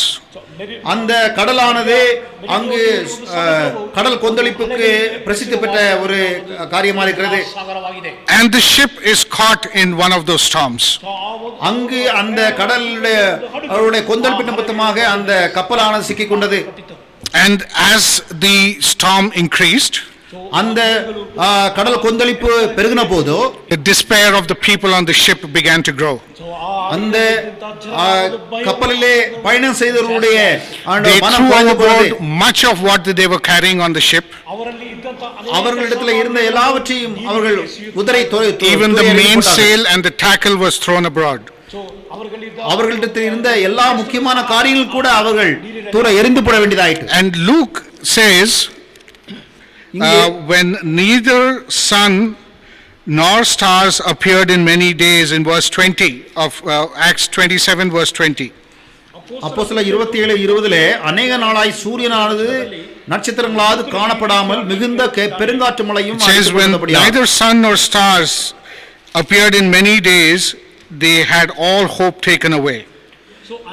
அவர்களுக்கு அநேக நாளாய் சூரியனாவது நட்சத்திரங்களாக காணப்படாமல் இருந்த நிமித்தமாக அவர்கள் தப்பி பிழைப்போம் என்ற நம்பிக்கை கூட அற்று போயிட்டு என்று லூக்கா எழுதி வைத்திருக்கிறார். What we need to understand, in Asian navigators never had compasses in those days. நாம் அதை எப்படி புரிந்து கொள்ள வேண்டுமானால் அந்நாட்களிலே கப்பலிலே அந்த அவளுக்கு திசை காட்டி இல்லாமல் காணப்பட்டது. The only thing they could depend on were the sun and the stars. அவர்கள் சூரியனையும் நட்சத்திரங்களையும் மட்டுமே சார்ந்து பயணம் செய்ய வேண்டியதாயிற்று. When the sky is filled with clouds of the storm, அவர்கள் கடல் கொந்தளிப்பு நிமித்தமாக பெருங்காற்று நிமித்தமாக அந்த மேகம் மூட்டம் அந்த வானத்தை மறைத்துக் கொண்ட போதோ they have no clue of where they are. அவர்கள் எங்கே இருக்கிறார்கள் என்று கூட அவர்கள் அறிந்து They கொள்ள were drifting முடியாது. helplessly. அவர்கள் எந்த உதவியும் இல்லாதவர்களாக காணப்பட்டார்கள். And so depressed were they that they had given up all hope of living. அது நிமித்தமாக அவர்கள் தப்பி பிழைப்போம் என்ற நம்பிக்கை இல்லாமல் அவர்கள் மன குலைச்சலுக்குள்ளாக And கடந்தார்கள். as you look at this chapter in verse 33, it says that they had gone without food for 13 days because their situation was so bad that they lost their appetite. அங்க 33 வசனத்திலே பார்க்கிறோம், பொழுது விடிகள் எல்லாரும் போஜனம் பண்ணும்படி பவுல் அவர்களுக்கு தைரியம் சொல்லி நீங்கள் இன்னும் 14 நாளாய் ஒன்று சாப்பிடாமல் பட்டினியா Why all this இருக்கிறீர்கள். difficulty? ஏன் இந்த விதமான எல்லா பிரச்சனைகள் அவர்களுக்கு? The apostle is fulfilling the will of God. இங்கே பவுல் அப்போஸ்தலன் தேவனுடைய சித்தத்தை அவருடைய வாழ்க்கையில் நிறைவேற்றிக் கொண்டிருக்கிறார். And from the beginning of this chapter we see that the situation is getting from verse to verse. ஆனால் இந்த அதிகாரத்தினுடைய ஆரம்பத்திலிருந்து பார்க்கும்போது அவங்களுக்கு பிரச்சனை ஒன்றின் மேல் ஒன்றாக பெருகிக் கொண்டே போகிறது. But God is always putting people that are his in situations where their faith can make a difference to the people around them. ஆனாலோ ஆண்டவர் அவருடைய பிள்ளைகளை பிரச்சனைகள் மத்தியில கூட அவர்கள் மூலமாக ஆண்டவர் அவர்களை ஆதாயம் பண்ணதுக்கான ஒரு சூழ்நிலையை அனுமதிக்கிறார். Look what it says in verse 21. It says, after a long abstinence, Paul stood forth in the midst of them. இங்கே 21ஆம் வசனத்திலே பார்க்குங்கள், அநேக நாளுக்கு பிற்பாடு பவுல் அவர்கள் நடுவிலே நின்று என்ன சொல்கிறார் என்று. He stood forth, he stood out of the people, stood separate from the people. Pavul அவர்கள் நடுவே நின்று மனுஷரை இந்த வருத்தமும் சேதம் வராதபடிக்கு என் சொல்லை கேட்டு என்று அவர் சொல்ல வேண்டியதாக இருந்தது. A different attitude, a different viewpoint. அவருடைய மனப்பான்மை வித்தியாசமாக அவருடைய And despite all that is happening all around them, அவரை சுற்றிலுமே அவரை புறக்கணித்து தள்ளுகிறதான சூழ்நிலை இருந்த போது கூட he says, there shall be no loss of any man's life among you. அந்த சூழ்நிலை கூட அவர்களை உங்கள் யாருக்கும் உயிர் சேதம் வராது என்று அவர் உறுதியளிக்கிறார். Be of good cheer. அதனொத்தமாக சந்தோஷமா இருங்கள் என்று சொல்கிறார். And he says, no life will be lost today. இந்நாளிலே இது நிமித்தமாக உங்கள் யாருக்கும் உயிர் சேதம் வராது என்று சொல்கிறார். How did he come to that situation, or how did he come to make that statement there? அவர் எவ்விதமாக எதன் மூலமாக அப்படியான ஒரு காரியத்தை அவர்கள் மத்தியில் As we go through, we see that in verse 23 he says, for there stood by me this night the angel of God, whose I am and whom I serve, saying, fear not. Paul, so that word fear not tells us that there was certain amount of fear that also came into Paul. இங்கே 23-24 வசனத்திலே, ஏனென்றால் என்னை ஆட்கொண்டவரும் நான் செவிக்கிறவருமான தேவனுடைய தூதனானவன் இந்த ராத்திரிலே என்னிடத்தில் வந்திருந்து பவுலே பயப்படாதே, நீ ராயனுக்குமாக நிற்க வேண்டும் என்று சொல்லுகிற காரியத்தின் மூலமாக பவுல் அப்போஸ்தலன் கூட அந்த சூழ்நிலையை பார்த்து பயந்து போனதை பார்க்கிறோம். It's very evident that he turned that fear to God. ஆனால் பவுலப்போஸ்தலன் அவனுக்கு இருந்த பயத்தை தேவனை நோக்கி தைரியமாக அவன் மாற்றிக்கொண்டான். ದೇವರಿಗೆ ಯಥಾರ್ಥವಾಗಿ ರೀತಿಯಲ್ಲಿ ಅವನು ಭಯಪಡಲಿಲ್ಲ. And that angel had come and says, "Fear not, for thou must be brought before Caesar. God had given thee all them that sailed with thee." அதன் விதமாக தூதன் மூலமாக சொல்கிறார், உன்னுடைய கூட யாத்திரை பண்ணுகிற யாவரையும் தேவன் எனக்கு தயப்படுகிறார் என்றான். ஆனபடியா மனுஷரை திடமானதாயிருங்கள் என்று தேவன் சொல்ல விதமாக நடக்கும் என்று கர்த்தருக்குள்ளாக நம்பிக்கையா இருக்கிறான். God has given means God has graciously given, which turns us back to the point of what Paul was doing at that point of time. ஆண்டவர் அருளி செய்கிறவர் என்றால் அவர் என்னதான் எத்தவிதமான பிரச்சனை மத்தியில் இருந்தாலும் அவருடைய சித்தத்தை நோக்கத்தை பவுலப்போஸ்தலனுடைய வாழ்க்கையில அவன் இருந்த மோசமான சூழ்நிலை மத்தியிலே கூட நிறைவேற்றுகிறவராக இருக்கிறார். Paul had been praying for the life of the people who were sailing with him, and that's why the word says God has granted to you. இங்கு பவுலப்போஸ்தலன் அவனோடு கூட பயணம் செய்த எல்லாருக்காகவும் அவனுடைய உயிருக்காக ஜெபித்தவனாக இருந்தான். அது நிமித்தமாகவே அவனுடைய உயிரெல்லாம் பவுலப்போஸ்தலனுக்கு தேவனாலே வாக்குத்தத்தம் செய்யப்பட்டது. He was praying for those soldiers and he was praying for himself that he may reach Rome. அவனுடைய கூட சென்ற போர்ச்சவர்களுக்கும் அவனுக்கும் கூட சேர்ந்து அவன் ஜெபித்தவனாக இருந்தான். This reveals another secret of what can be brought about by the power of prayer. இது இன்னொரு ரகசியத்தை நமக்கு வெளிப்படுத்தி காண்பிக்கிறது. கர்த்தரிடத்திலே நாம் ஜெபிக்கும் போது அதனுடைய வல்லமையினுடைய ரகசியத்தை நமக்கு வெளிப்படுத்தி அது காண்பிக்கிறது. There is secret power given to a Christian when he in times of distress when he looks to the Lord. ஆண்டவரிடத்திலே நம்பிக்கையா இருக்கிறவர்களுக்கு இந்த விதமான வியாதியான சூழ்நிலை மத்தியில கூட ஆண்டவர் அவர்களுக்கு பலத்தை நம்பிக்கையை சொல்கிறார். இந்த ஒரு பெருங்காற்றானது புயலானது பவுலப்போஸ்தலனை ஒன்று செய்ய முடியவில்லை. The danger was just as intense. அந்த ஒரு அபாயகரமான சூழ்நிலை அப்படியே எப்படி காணப்பட்டதோ அதுவே இருந்தது. Except that God had granted him the grace and a confidence in his heart. அந்த சூழ்நிலை மத்தியில கூட தேவன் அவனுக்கு கிருபை அருளி செய்து அவனுக்கு தைரியத்தை கொடுத்து அவனுக்கு நம்பிக்கையை ஊட்டினார். The pressure for Paul. அது நிமித்தமாக அந்த பிரச்சனையான அந்த சூழ்நிலை மத்தியிலிருந்து அவர் ரிலீஃபை பெற்றுக்கொண்டார். Just an inward assurance that was given to him. அவன் உள்பூர்வமான நம்பிக்கையை that enabled Paul to stand out. அது நிமித்தமாக பவுலப்போஸ்தலன் சொல்ல முடியாது and be different from the rest of the people. அந்த அவனோடு கூட பிரயாணம் செய்த மற்ற எல்லாரையும் காட்டிலும் வித்தியாசமாக காணப்பட முடிந்தது. A Christian lives by a different philosophy. கிறிஸ்தவர்கள் அவர்களுடைய வாழ்க்கையின் பிரமாணமானது வித்தியாசமாக இருக்கிறது. That is why in the midst of panic, அது நிமித்தமாகவே ரொம்ப பயப்பட்டு நடுங்கிறதுக்கு பதிலாக in the circumstances that would make others very concerned, அடுத்தவர்களை ஊக்குவித்து அவர்களுக்கு தயவு செய்வதான காரியமாக இருக்கிறது. Christian is expected to remain calm. ஆனால் கிறிஸ்தவனோ எப்படிப்பட்ட சூழ்நிலையாக இருந்தாலும் சரி அமைதியாக இருக்க வேண்டியதான சூழ்நிலையாக இருக்கிறது. We are not to reflect the panic, the anxiety, the troubled countenance that the world shows. நாம் எந்த விதத்திலும் இந்த உலகமானது பயந்து நடுங்கி செல்கிறது மாதிரி நாம் போக வேண்டிய சூழ்நிலை இல்லை. That is what will separate you, will make you stand out. That is the external facet of your faith. அதுவே நம்மை அடுத்தவர்களிலிருந்து வித்தியாசப்படுத்தி காண்பித்து நம்மை That is why Paul was allowed to go through this, one to increase his faith, but more to make a difference to the 275 people who were sailing along with him. அது அவனுடைய பவுலப்போஸ்தலனுடைய விசுவாசத்தை ஊக்கப்படுத்துவது மாத்திரமல்ல, அவனோடு பிரயாணம் செய்ததான 275 பேருடைய உயிரை அவன் காப்பாற்ற முடிந்தது. Imagine what they would have learned looking at one man making a difference to so many lives. அது நிமித்தமாக அவர்கள் எல்லாரும் ஒரு மனிதன் எப்படியாக ஒரு மாற்றத்தை கொண்டு வர முடிந்தது என்று அவனை நோக்கி பார்க்க முடிந்தது. They saw a life that was dependent on a higher power. அவர்கள் அதி வல்லமை உடையதான நபரை நோக்கி பார்க்க முடிந்தது. In the same situation that they were in, there was a completely different reaction from the apostle Paul.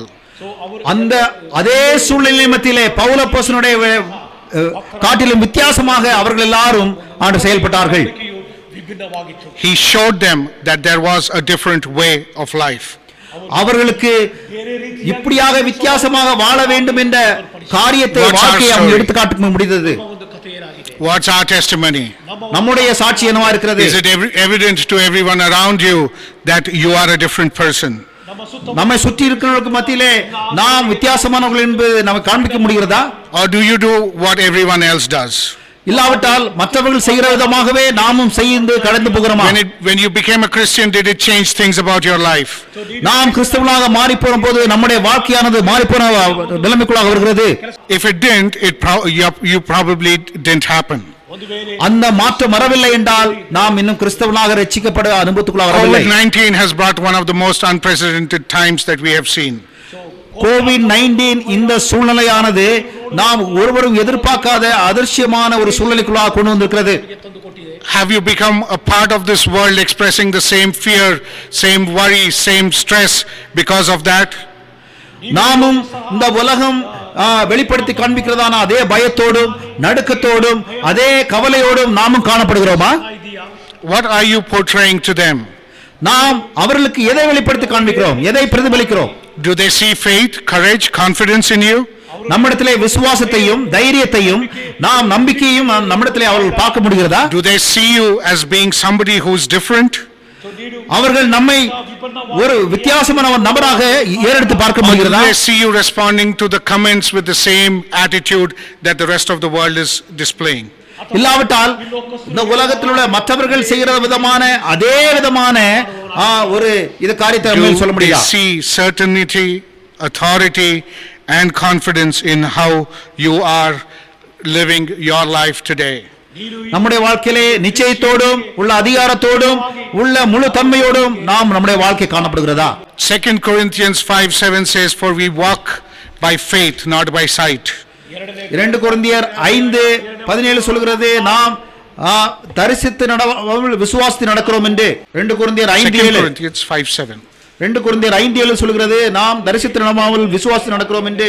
Hebrews 1:11 says, "Now faith is the substance of things hoped for, the evidence of things not seen." எபிரேயர் 1:11 சொல்கிறது.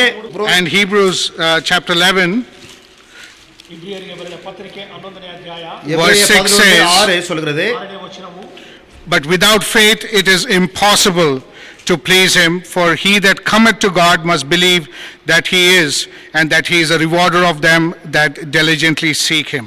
விசுவாசம் இல்லாமல் தேவனுக்கு பிரியமா இருப்பது கூடாத காரியம் என்றால் தேவனிடத்தில் சேர்கிறவன் அவன் உண்டென்றும் அவர் தம்மை தேடுவர்களுக்கு பலன் அளிக்கிறவர் என்று விசுவாசிக்க வேண்டும் என்று எபிரேயர் 11:6 சொல்கிறது. எபிரேயர் 1:11 அவைகள் அழிந்து போகும் நீரோ நிலைத்திருப்பவை அவையெல்லாம் வஸ்திரம் போல் பழைமையாக போகும் என்று சொல்கிறது. Dear brothers and sisters, ಪ್ರೀತಿಯ ಸಹೋದರ ஆண்டவர் பிரியமான சகோதர சகோதரிகளே, faith is not just for today. இந்த விசுவாசமானது ஏதோ இன்று காணப்படுகிறதான ஒரு விசுவாசம் This அல்ல. examination is not just for today. இந்த பரீட்சையானது ஏதோ இந்நாட்களிலே இருக்க பரீட்சை அல்ல. ಮೀಸಲಾಗಿಟ್ಟಿಲ್ಲ. It is not for now, it is not for this week, it is not for this month. ಅದು ಇದು ಇದಕ್ಕಾಗಿ ಆಗಲಿ இந்த நாளிலே இல்ல, இந்த வாரத்திலே இல்ல, இந்த மாசத்திலே இல்ல. This is for every moment, every minute, every hour of the rest of your lives. இது நம்முடைய ஒவ்வொரு க்ஷண பொழுதிலும் ஒவ்வொரு நிமிஷத்திலும் ஒவ்வொரு மணி நேரத்திலும் நம்முடைய வாழ்க்கையில காணப்பட வேண்டியதா இருக்கிறது. Don't you think you need to examine yourself if you are in the faith? நாம் நம்மை நாமே ஆராய்ந்து பார்க்க வேண்டியதான சூழ்நிலை அல்லையா? நாம் விசுவாசத்தில் இருக்கிறோமா இல்லையா என்று. May God bless this word. ஆண்டவர் தாமே இந்த வசனத்தை ஆசீர்வதிப்பாராக. Shall we pray? Lord, loving Heavenly Father, God of grace, mercy and peace, thank Thee for the way Thou could help us also, Lord, to gather over the table. Thank Thee for the exhortation Thou brought before us, Lord, that we should lead life which is pleasing to Thee, as a witness unto Thee. Help us to have meekness and also, Lord, pure in heart, and also, Lord, be able to show that people that we are a different person, and Lord, help us to show the love of Christ to others in our daily walk of life.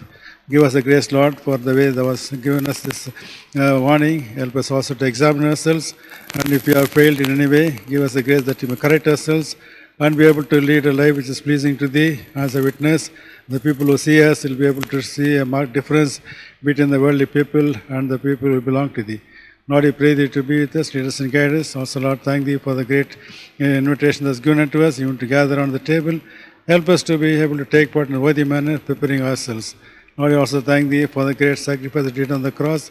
Offered thyself to be bruised, and also, Lord, to shed thy precious blood, even the last drop of blood, so that we can be cleansed by thy precious blood and be washed and also be found righteous in the sight. Thank thee for the great love with which thou invited us, and also, Lord, to take part in this table, remembering thee, thy sacrifice, and also thy return, so that we can prepare ourselves for the coming. When till thou comest, help us to be as thy witness, so that we can end our life as a witness unto thee, and also be able to come to your presence for the word of God, who is going to come again and take us unto thyself. Lord, we pray, thank thee for this great privilege that was given to prepare ourselves week after week, taking part in the table, and also preparing ourselves for the coming. Lord, we pray that you be with us, lead us and guide us. Offer this praise and worship in the name of Lord and Savior Jesus Christ. Amen. For I have received of the Lord that which I also delivered unto you. The Lord Jesus, the same night in which he was betrayed, took bread. And we had given thanks, he brake it and said, Take it, this is my body which is broken for you. Do this in remembrance of me. After the same also he took the cup, and when he had supped, saying, This cup is the New Testament in my blood. This do ye as often you drink it in remembrance of me. For as often as you eat this bread and drink this cup, you do show the Lord's death till he come. So those of you who are ready to take part in the Lord's table, the bread will be brought to you. You can take part in the bread.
Shall we pray?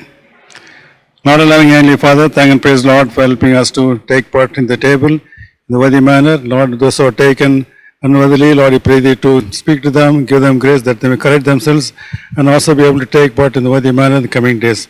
Those who could not take part for any reason, Lord, we pray thee to remove all the hindrances that they may also take part in the coming days for thy glory. Also, Lord, we pray thee thank thee for the fragments that's left behind. Lord, it speaks of the universal service church they are preparing. Give us the grace that we may be a part of it. Also, Lord, we pray for the sick and the needy, especially pray for Jabez as he is asked to undergo kidney surgery. Lord, we pray that you be with him, give them grace. Also pray for the doctors, give them extra wisdom and understanding so that they'll be able to do what is required, that he'll be able to deliver from this problem. Lord, we also pray for John T. had fractured his collarbone. Lord, thank thee for the measure of healing that was given. Help him to recover completely so that he will not be handicapped in any way, but he will be able to enjoy good health in the coming days. Lord, I also pray for Brother Gabriel, Lord, as he is in a critical condition, admitted in Manipal Hospital. Lord, I pray that you be with him, give them grace. Also, doctors may do what is required, that he may recover soon and also be able to return home safely. Also, Lord, I pray for Sister Lydia as she is having leg pain. Lord, I pray that you touch her and heal her, the problem she is facing, the unnoticed. Give her a grace that she may be able to be delivered from this problem and be able to be used by thee in the home and also in the ministry. We also pray for the senior members of the church. Lord, you could commit them into hands. Lord, be lead them and guide them in their old age, infirmities. Be thou near unto them. For the word of God who said, I will not leave thee nor forsake thee. Also, Lord, we pray for those who have lost their jobs. Lord, we pray to give them grace that they may be able to find a job very soon and be able to take care of the family and also be able to take care of the needs of the household. Lord, we also pray for their financial problems also, those who have been deprived of the salaries. Give them grace that they may be able to get the salaries and not be able to take care of the family needs. Also pray for the believers meeting in different places. Lord, give them grace that they may also follow the government rules and regulations and also be able to be kept away from all the virus that is moving around. Lord, also pray for the assemblies who have taken up prayer house construction. Lord, give them grace that they may be able to complete it and also be able to have the place of their own and worship thee without any problem. Now I also pray for the government authorities, pray for the Prime Minister, President, and also the members of the Parliament and governors and chief ministers, that they may rule the country with peace and also in harmony and also be able to be away from all corruption so that we may enjoy peace and harmony in the land of living. Lord, I also pray for the people suffering with the COVID. Lord, I pray that you deliver them, give them grace, that they may be able to come out of this problem. And then also, Lord, I pray for the family members also, keep them away from all the infection. Lord, I pray that you be with them, lead them and guide them. Also, Lord, I pray for Obed Isaac. Lord, he is ministering in Hermon House of Worship on this day. Lord, I pray that you use him for the glory. The people who gather, he'll be able to get their portion.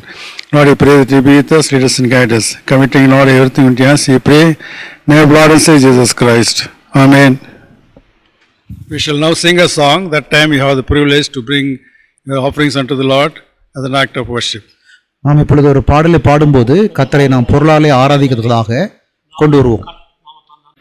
We'll sing song number 708 in Tamil and Telugu 151 and Kannada 86. இயேசுவை ஏற்றுக்கொண்டேன் தேவபுத்திரனும் ஆனேன்.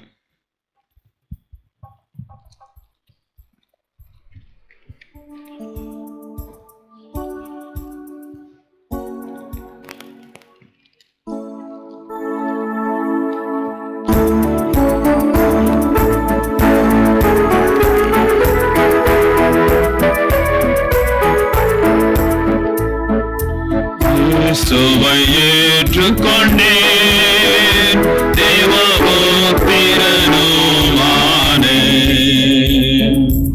இயேசுவை ஏற்றுக்கொண்டேன் தேவபுத்திரனும் ஆனேன். பரமானந்தம் மெய் சமாதானம் ஜெயத்தின் விஜயமடைந்தேன்.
Oh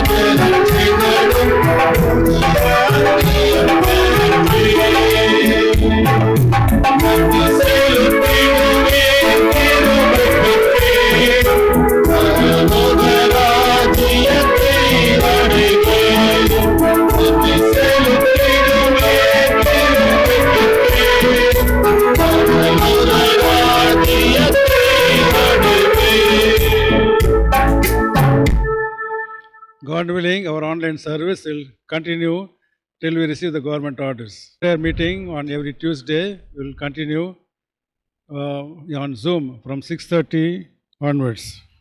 தயவுசெய்து அறிவிப்புக்கு நீங்கள் நம்முடைய ஊழியங்கள் எப்படியாக நடைபெறும். சபையின் ஜெபமானது செவ்வாய்க்கிழமை 6:30 மணியில் Church Bible study will continue on Zoom on every second and fourth Saturdays from 6:30 to 8 p.m. வேத ஆராய்ச்சியானது ஒவ்வொரு 2வது சனிக்கிழமையும் 4வது சனிக்கிழமையும் 6:30 மணிக்கு ஜூம் ஆன்லைன் மூலமாக நடைபெறும். Sisters meeting will be conducted on every Sunday evening on Zoom from 6 to 7 p.m. சகோதரிகள் கூட்டமானது ஒவ்வொரு ஞாயிற்றுக்கிழமையும் சாயங்காலம் 6 மணிலிருந்து 7 மணி வரைக்கும் நடைபெறும் ஜூம் ஆன்லைன் மூலமாக. Youth meeting will be conducted on every third Sunday on Zoom from 4 p.m. onwards. வாலிபர் கூட்டமானது ஒவ்வொரு 3வது ஞாயிற்றுக்கிழமையும் சாயங்காலம் 4 மணியிலிருந்து ஜூம் ஆன்லைன் மூலமாக நடைபெறும். Young sisters meeting will be conducted on first, third and fifth Saturdays on Zoom from 5 p.m. to 6 p.m. இளம் வாலிப சகோதரிகளின் கூட்டம் 1வது மற்றும் 3வது சனிக்கிழமைகளில் 5 மணிலிருந்து 6 மணி வரைக்கும் நடைபெறும். Teens are meeting on Zoom on every Saturday from 5 to 6 p.m. இளம் வாலிபர் கூட்டமானது ஒவ்வொரு கூட்டமானது ஒவ்வொரு சனிக்கிழமையும் 5 மணிலிருந்து 6 மணி வரைக்கும் சாயங்காலம் நடைபெறும். Classes also will be conducted on Zoom. அதே மாதிரி ஞாயிறு வகுப்பு பாடசாலைகள் கூட ஜூம் ஆன்லைன் மூலமாக நடைபெறும். Senior classes will be on Thursday from 4 to 5 p.m. Senior Sunday school ஆனது சாயங்காலம் 4 மணிலிருந்து 5 மணி வரைக்கும் வியாழக்கிழமை. Fridays from 4 to 5 p.m. Junior Sunday school ஆனது வெள்ளிக்கிழமை 4 மணிலிருந்து 5 மணி வரைக்கும் சாயங்காலம். Primary classes on Saturdays from 3 to 4 p.m. Primary Sunday school பாடமானது ஒவ்வொரு சனிக்கிழமையும் 3 மணிலிருந்து 4 மணி வரைக்கும் சாயங்காலம் நடைபெறும். For further details, contact Ezra Dani regarding the Sunday class. உங்களுக்கு இதை குறித்து இன்னும் அதிகமாக ஞாயிறு வகுப்பு பாடசாலைகளை குறித்து அறிந்து கொள்ள வேண்டுமானால் சகோதரர் எஸ்ரா டானியை தொடர்பு கொள்ளவும். Please continue to pray for the COVID condition in our country. The Lord may deliver us from all this problem very soon. தயவு செய்து நம்முடைய தேசத்திலே காணப்படுவதான COVID-19 பேண்டமிக் அந்த சூழ்நிலை, அந்த தொற்று வியாதியினுடைய சூழ்நிலையை நினைவு கூர்ந்து ஆண்டவரிடத்திலே நாம் ஜெபிக்க வேண்டும். Throughout the world, let us look unto the Lord that God may put an end to this pandemic. நம்முடைய தேசத்திலே மாத்திரமல்ல உலகம் முழுவதுமாக காணப்படுவதான இந்த தொற்று வியாதியினுக்கு ஒரு முடிவு வரதுக்காக தேவனை நோக்கி நாம் ஜெபிக்கலாம்.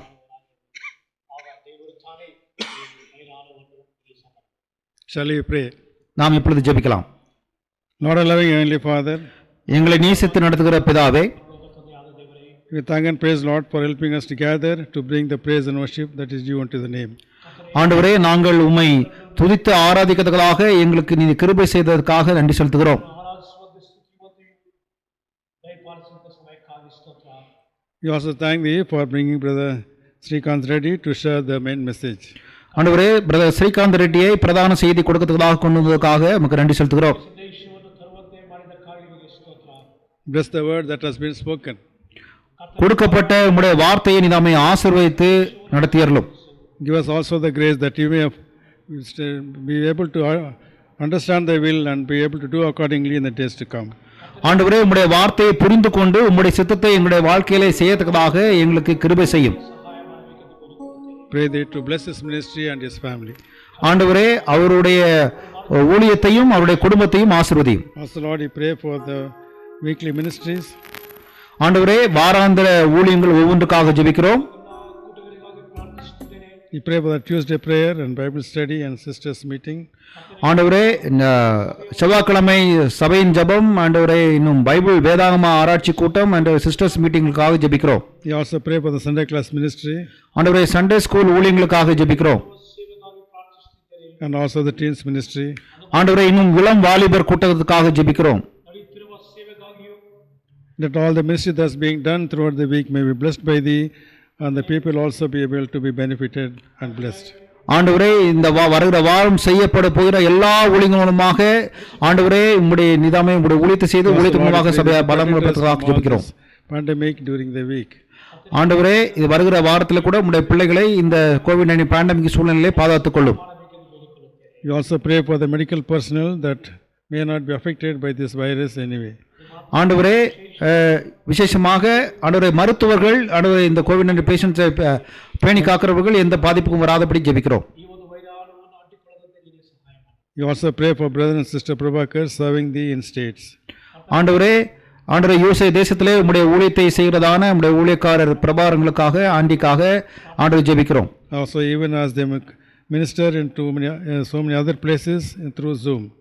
ஆண்டவரே, இன்னும் ஜூம் ஆன்லைன் மூலமாக உலகத்தில் உள்ள அநேக பகுதிகளுக்கு அவங்க ஊழியத்திலே pray for sister Swarthama, mother of sister Rani Prasad, Kottanur, as she was attacked by COVID. Now she is recovering by the grace. ஆண்டவரே, ஸ்வர்த்தமா என்ற சகோதரனுடைய தாயார் ஆண்டவரே கோவிட்-19 மூலமாக பாதிக்கப்பட்டிருக்கிறார்கள். அவர்களுக்காக ஜெபிக்கிறோம்.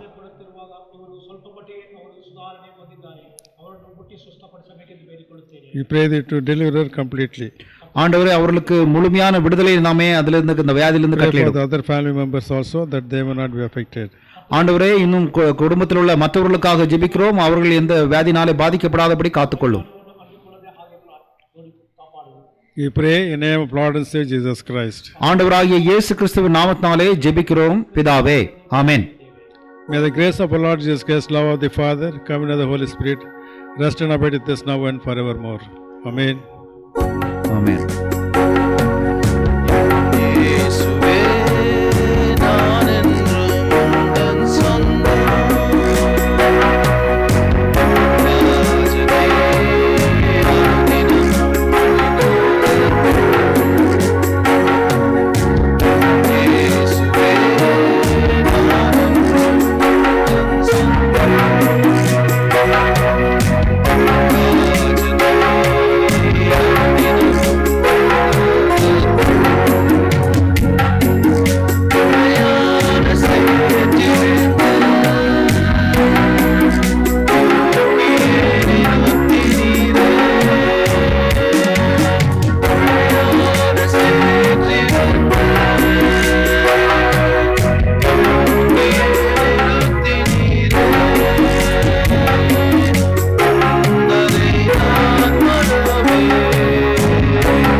தேவனுடைய ஸ்தோத்திரம். கர்த்தர் உங்களை ஆசீர்வதிப்பாராக.